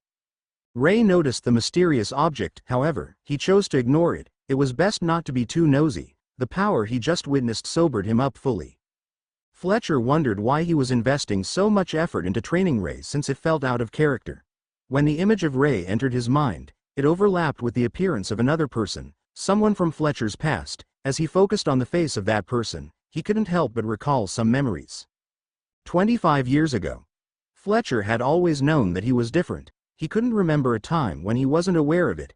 He was taken away from his family when he was just a baby, and brought to a place called Basilisk. He grew up there, alongside other children who were just like him, different, in their own way. From the outside, Basilisk glanced like any other military base. But inside, it was a different story. There were no families, no laughter, no love. Only a never-ending cycle of training, testing, and fighting. Fletcher and the other children were put through grueling physical and mental exercises every day, with no respite or rest. They were taught how to fight, how to kill, how to survive. Come on, Fletcher. You can do better than that, yelled their instructor. Jin was a burly man with a hardened face and deep eyes. He was merciless, pushing them to their limits and beyond. Fletcher gritted his teeth and pushed himself harder, feeling the sweat pouring down his face. He could hear the other children panting and grunting beside him, their faces contorted with effort. But he didn't let that distract him. He knew he had to be the best, or he wouldn't survive. After each stage of their training, they had to go through dangerous tests and fights to the death. The first time Fletcher had seen it, he had been horrified. But he had quickly learned that it was just part of life at Basilisk. If you couldn't kill, you couldn't survive. As he trained and fought, Fletcher couldn't help but wonder what had made him different. Was it something in his genes? Something in his upbringing? He didn't know. All he knew was that he was different, and that he had to use that difference to his advantage. One day, after a particularly grueling session, Fletcher found himself alone with his instructor and mentor Jin. They were standing in the middle of a vast, empty field, with nothing but the sound of the wind to keep them company. "You're doing well, Fletcher," remarked Jin, his voice surprisingly gentle.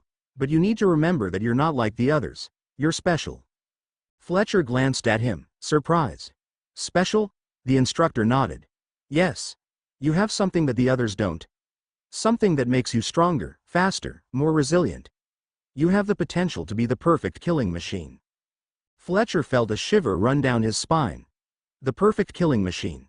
Was that what he was? Was that what he had been trained to be? "You're not like the others, Fletcher," repeated Jin, as if reading his wonders. "You're better.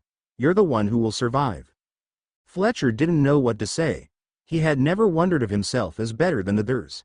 He had always assumed that they were all in the same boat, all struggling to survive. But now, as he glanced around at the empty field, he realized that maybe he was different. Maybe he was better. And maybe that was what would save his life. As the sun set behind, Fletcher felt a sense of purpose and determination wash over him.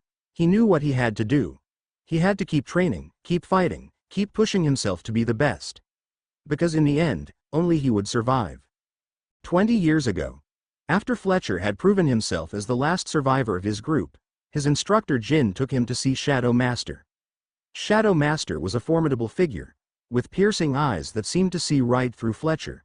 He wore a black hooded cloak that billowed behind him, giving him an almost supernatural appearance.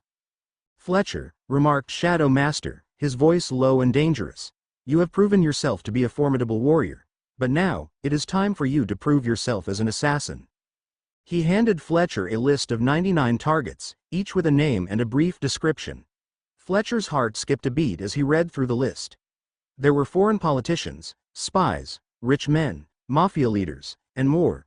Each one was a powerful and dangerous individual, and Fletcher knew that it would be a daunting task to take them all down.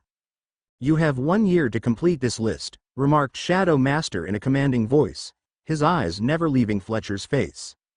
Fletcher swallowed hard, feeling a knot form in his stomach.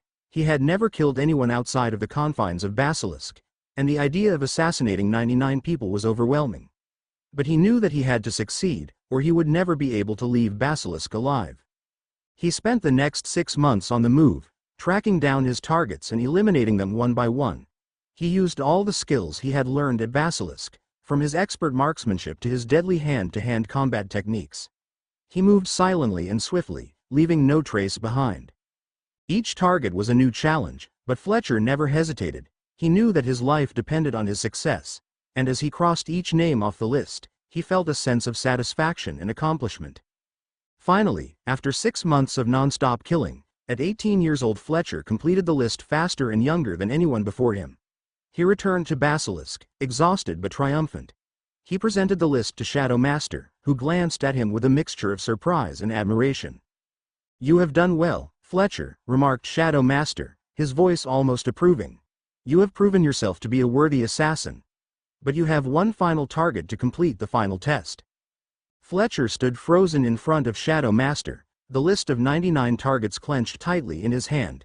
He couldn't believe what he had just heard. His last target was Jin, the very man who had trained him, who had been like a father to him. "Jin?" Fletcher managed to say, his voice barely above a whisper. Shadow Master nodded, his expression unreadable. "Yes. Jin. He has been a loyal servant to the Basilisk for many years. But now, he has become a liability. He lost his touch, and became too soft. He must be eliminated." Fletcher's mind was reeling. He couldn't imagine killing Jin. He had been the only person at Basilisk who had ever shown him kindness. He had taught him everything he knew, had been there for him through every test and fight. But why? Fletcher inquired, his voice trembling. Shadow Master's eyes narrowed. That is not your concern, Fletcher. Your only concern is to complete the task set before you. Kill Jin, and you will have proven yourself as a true member of the Basilisk. Fail, and you will be eliminated from this world. Fletcher knew he had no choice. He had come too far to back out now. He had completed the other 99 tasks with ease, using all the skills he had been taught at Basilisk. But killing Jin? That was different. That was personal. He didn't know how he was going to do it, but he knew he had to try. He would find a way to do it quickly, cleanly, without any unnecessary pain. The next few days passed in a blur for Fletcher. He didn't sleep, didn't eat. All he could think about was Jin. He tried to come up with a plan, but his mind was blank. He didn't know where to start. Finally, the day of the task arrived. Fletcher knew he had to be careful. Jin was a skilled fighter, and he wouldn't go down easily. He made his way to Jin's quarters, his heart pounding in his chest. He didn't want to do this. He didn't want to kill his mentor. He knocked on the door, and it opened a crack. Jin's face appeared, his eyes widening in surprise when he saw Fletcher. Fletcher? What are you doing here? Jin inquired, his voice laced with concern. Fletcher didn't answer. He couldn't. He just stood there, staring at Jin, trying to work up the nerve to do what he had been tinquired to do. Jin must have seen something in his eyes, because he stepped back, his hand moving to his weapon. Fletcher, what's going on? Why are you? But before he could finish his sentence, Fletcher lunged forward, his own weapon drawn. The two men clashed in a blur of movement, their weapons clanging against each other. It was a fierce battle. Fletcher was using all the skills he had learned at Basilisk, but Jin was no slouch. He fought back with equal ferocity, blocking Fletcher's attacks and landing blows of his own. As they fought, Fletcher couldn't help but think about all the times Jin had been there for him. All the times he had shown him kindness, even when the other instructors had been brutal. He didn't want to kill him, but he had no choice. Finally, after what felt like an eternity, Fletcher managed to land a fatal blow. Jin fell to the ground, his eyes staring up at Fletcher in shock. A wave of emotion washed over him. He had done it. He had completed the final task. But at what cost? He had killed the only person who had ever shown him kindness.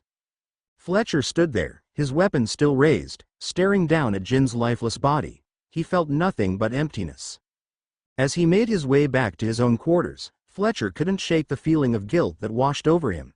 He had killed someone he had cared about, someone who had been like family to him. Fletcher, feeling guilty for killing Jin, decided to avenge his death by destroying the Basilisk organization, starting with Shadow Master. Fletcher spent the next few weeks planning his revenge against Basilisk.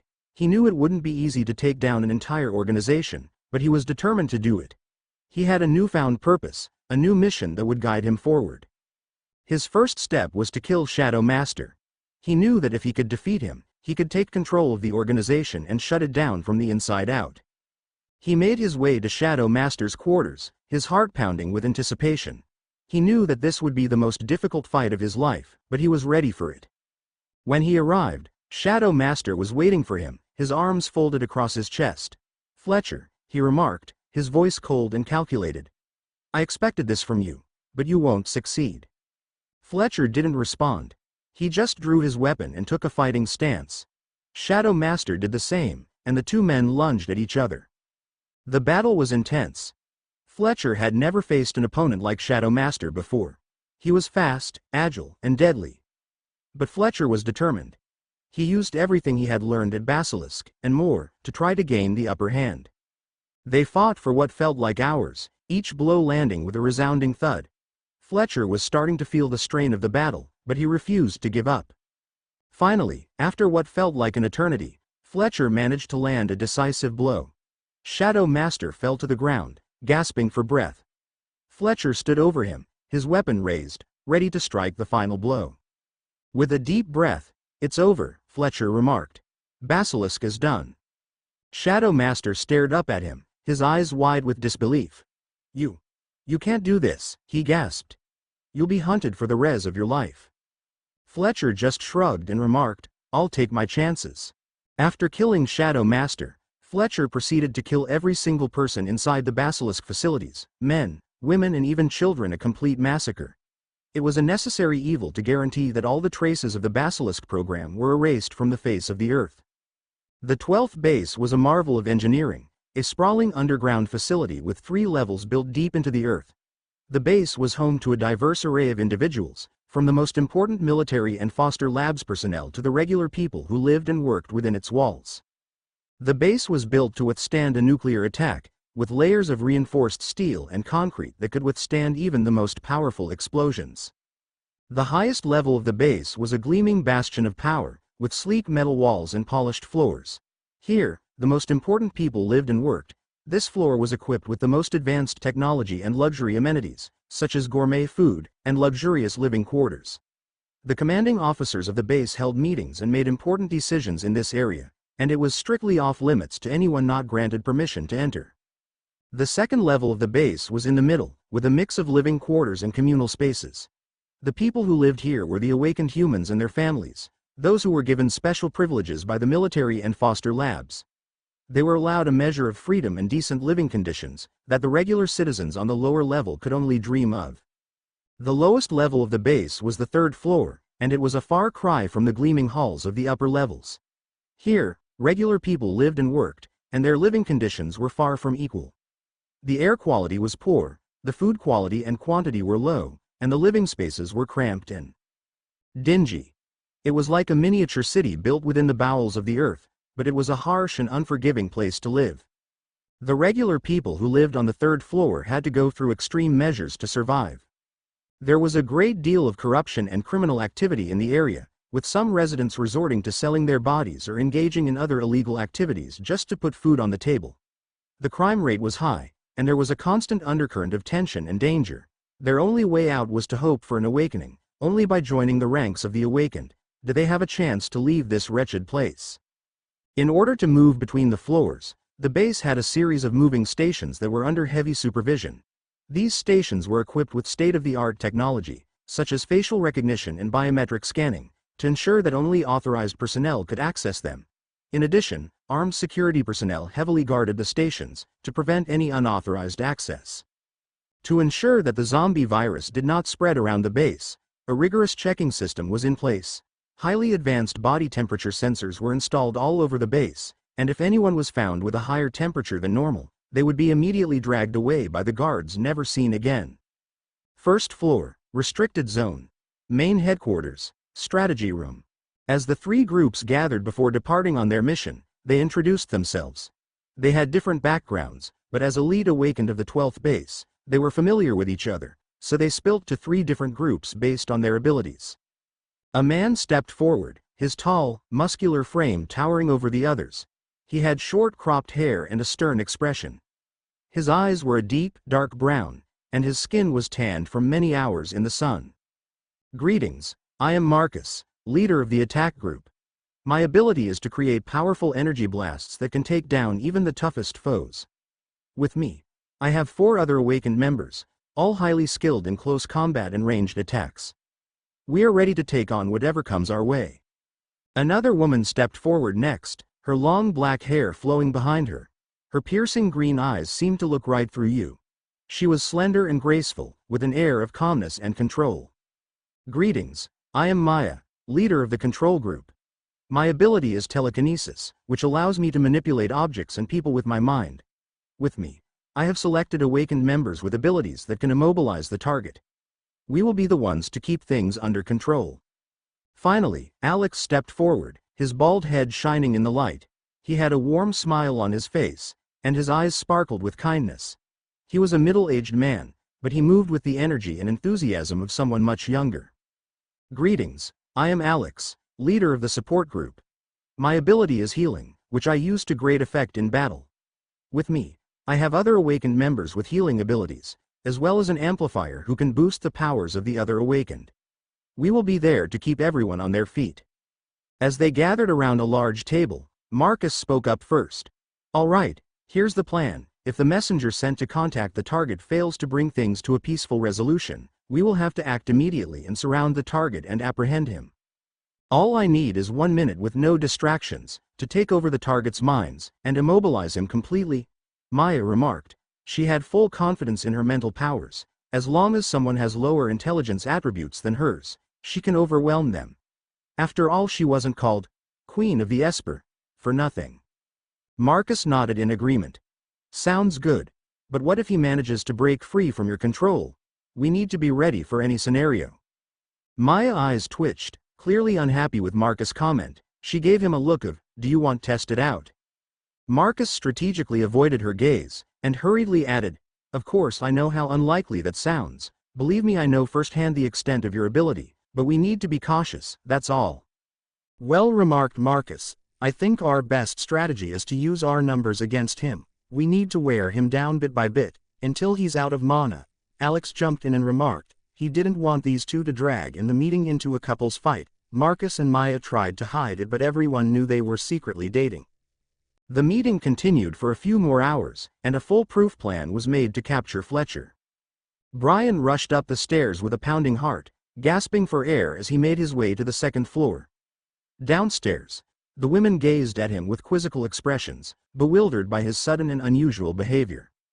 Alicia turned to Olivia, her confusion palpable. "What's up with him?" she inquired. In front of the main room, Brian paused for a moment, his hand hovering over the door, but before he could knock, a voice called out from within. "Come in," it remarked. Steeling himself, Brian opened the door and stepped inside. Fletcher, his back turned to Brian, was engrossed in studying a map. Without looking up, he inquired, "So spill it out. Why were you in such a hurry?" "Sir, there's a strange situation outside," Brian remarked, struggling to catch his breath. Fletcher turned to face him, his expression unreadable. "Speak clearly. What do you mean, strange?" "It's difficult to explain. It would be best if you see it for yourself," Brian remarked, pointing towards the balcony. As Fletcher strode towards the balcony doors and flung them open, a breathtaking view of the sprawling golf fields beyond was revealed.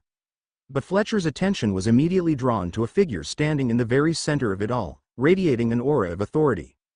Fletcher scanned the surroundings, then turned to Brian, his voice low and commanding. "Tell everyone to stay indoors. No one is to leave until I return." Brian glanced at him, puzzled. "Why? What's going on?" Fletcher's voice was firm and unwavering.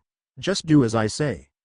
A few minutes later, Fletcher walked toward the man with steady steps. The man's demeanor and bearing betrayed his true identity. He wasn't a civilian. The two men stood facing each other, locked in a tense standoff. Their silence was a battle of wills, as each waited for the other to break the deadlock. But before words could be exchanged, a dangerous projectile hurtled towards Fletcher's head. With lightning-fast reflexes, he sprang into action. In a flash, his right hand transformed into a metal, moving with such blinding speed that it was impossible for the human eye to follow. The blur of motion culminated in a breathtaking feat, as Fletcher snatched the bullet out of the air and held it in his palm like a prized possession. As expected, "Mr. Fletcher, I apologize for the rude introduction, but we had to confirm we are talking to the right person," the man remarked elegantly. "A sniper, interesting." Fletcher ignored the man in front of him and remarked. "You must have a lot of questions, so I will." The man, unfazed by Fletcher's rudeness, he continued to say, before he was interrupted. "Fing Bolt. So many goddamn people coming to my place and doing whatever they want. Do I look that easy to mess with?" Fletcher remarked furiously. "Mr. Fletcher," the man remarked, trying to calm things down. "So you piece of shit, do you think I have the time to play with you? You want to confirm my identity, so you shoot at me, and then what am I supposed to? Have a civilized conversation with you?" Fletcher's piercing gaze fixed coldly upon the man before him, and his words sliced through the air like a sharp knife. "Sir, we do not have any bad intentions. On the opposite, we want to establish a working relationship with the army. Again, I apologize, foe." The man's heart quickened as he realized the dialogue was veering off course. With a sense of urgency, he interjected, his words tumbling out in a rushed cadence. He could feel the weight of the conversation shifting, and he was determined to steer it back on track. As the man opened his mouth to speak, his life was abruptly cut short. With a swift and deadly motion, Fletcher dashed past him, leaving the man's headless body crumpled on the ground. The killing blow was executed with such precision that not a drop of blood was shed.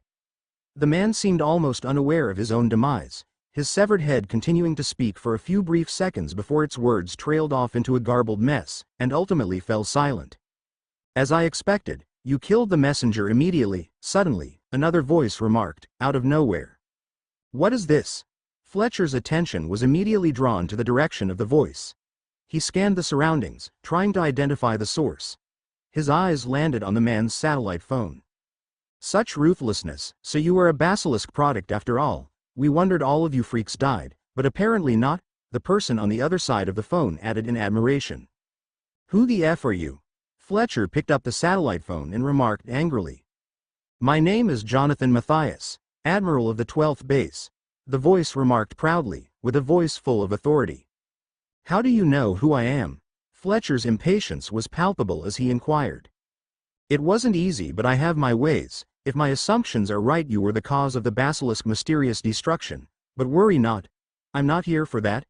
The Admiral's deft maneuvering of the conversation displayed a tactical finesse that left Fletcher on edge, uncertain of what the Admiral's true intentions were.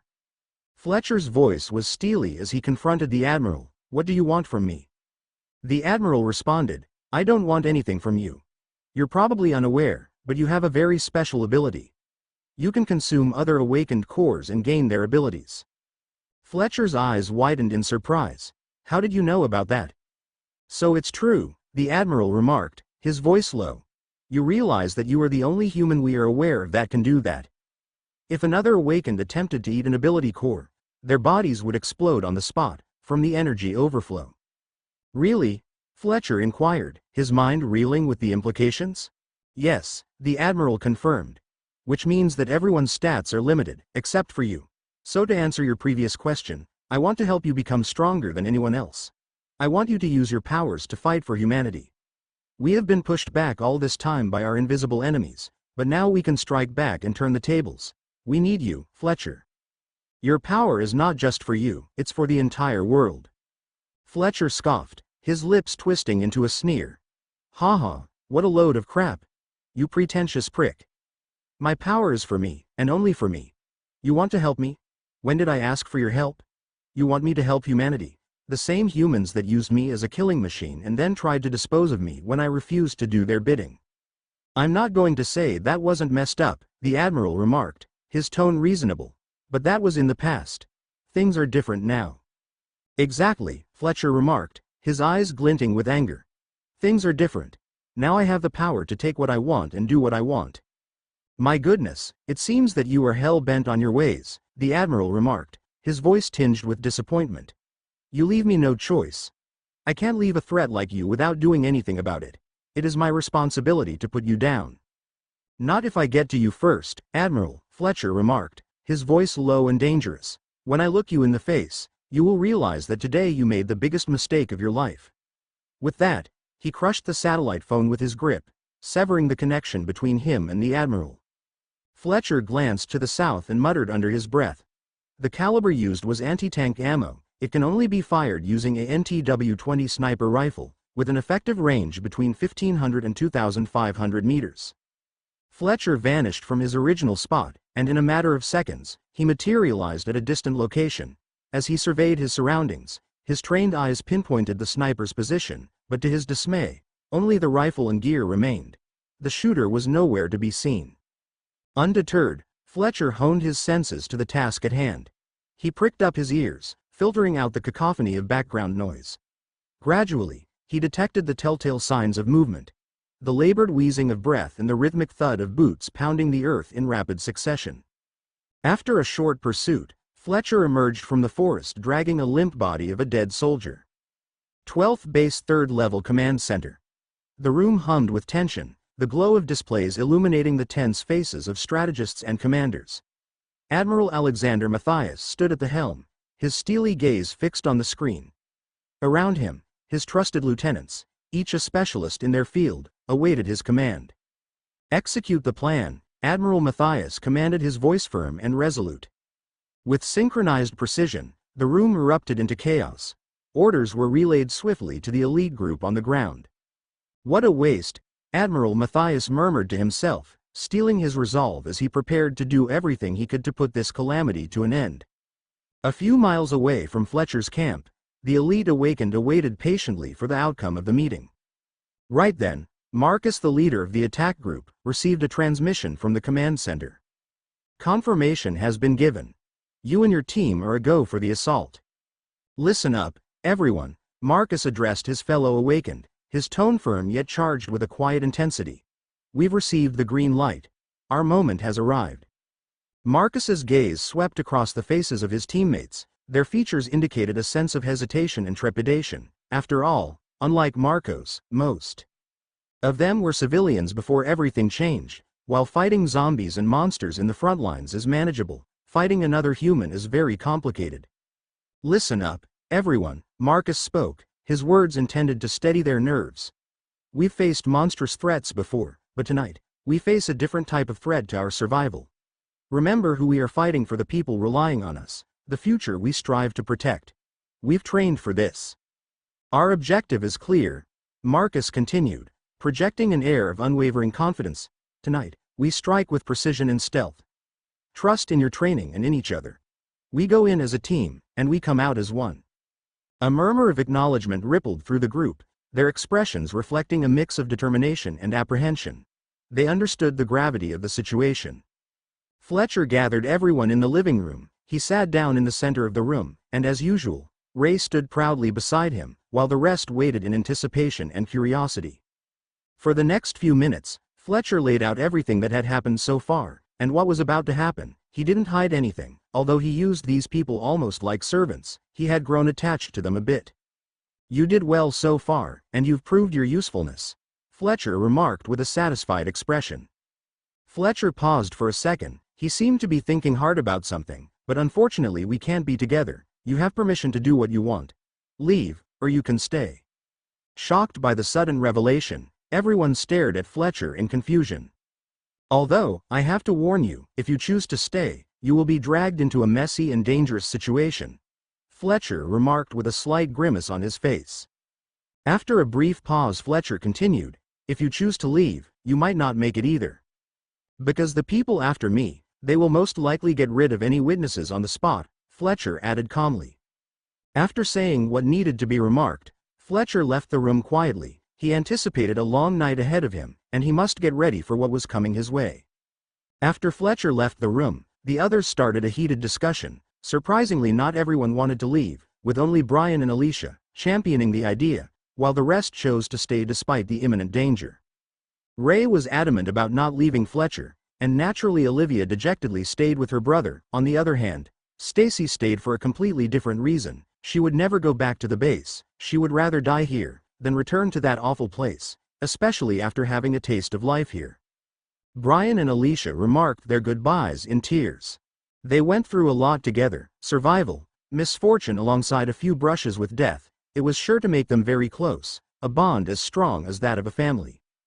Fletcher glanced at the three remaining members of his camp, and couldn't help but feel a sense of appreciation for their loyalty. He decided to protect them as much as he could. This fight will not be easy. The military will send everything they have to destroy me, Fletcher remarked clearly. He smiled confidently and continued. But I will kill them all.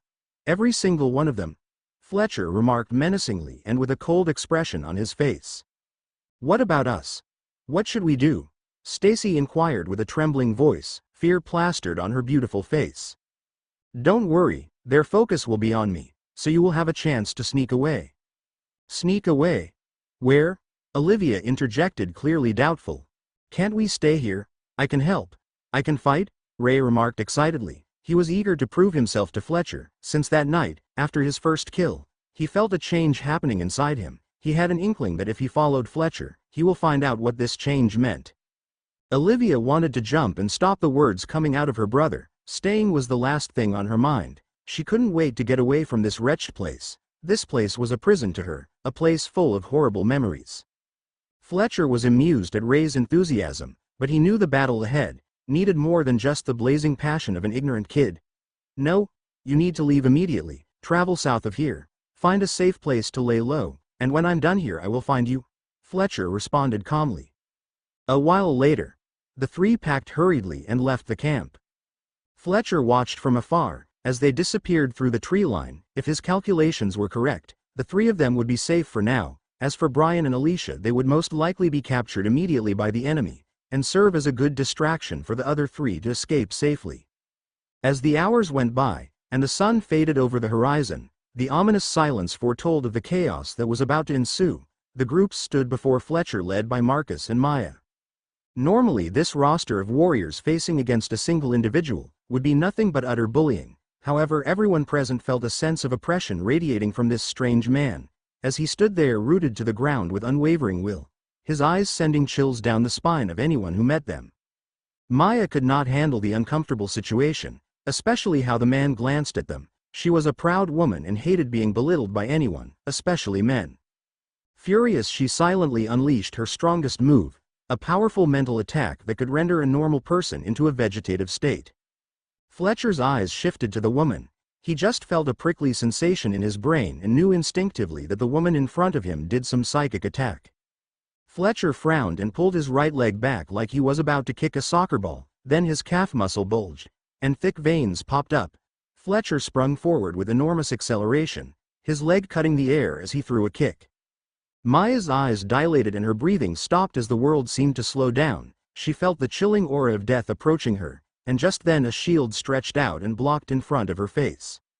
Marcus managed to save Maya's life in the last moment, but at the cost of his hand turning into a bloody mess. If it weren't for the fact that he had a strong physique and max vitality stats, his arm would have exploded into bits. This marked the beginning of a brutal battle. Fletcher continued his assault without any delay. He swiftly pulled his axes from their sheath, and struck toward Marcus, trying to finish him with a quick axe swing to the neck, but before he could make contact, an awakened from the support group quickly activated his ability, which was called Living Shield. When cast on someone, an invisible shield will block all attacks automatically for 10 seconds. A shield of light blocked Fletcher's attack, giving Marcus enough time to put some distance between them. Fletcher did not have the time to analyze how his attack failed to hit his target, since attacks of all kinds hurled his way from all directions. Fletcher skillfully maneuvered around the battlefield, dodging every attack skillfully, even without activating his danger sense. This much was manageable for his level of skill and stats. "Get in your positions," shouted Marcus as he received some healing to his battered arm. The elite awakened shifted quickly into their positions, choreographed into perfection, a testament to the rigorous training they must have gone through. Shield wielders and defenders lined in the front, and a few steps behind stood anyone with attacking abilities, all capable of dealing damage to their targets in many forms and elements. On the outer edges of their formation stood supporters. They had minimal fighting prowess, but incredibly strong buffs or debuffs that could turn the tide of any battle if used right. Healers occupied the back of the formation. Fletcher scratched the back of his head and remarked, "I guess this won't be an easy fight."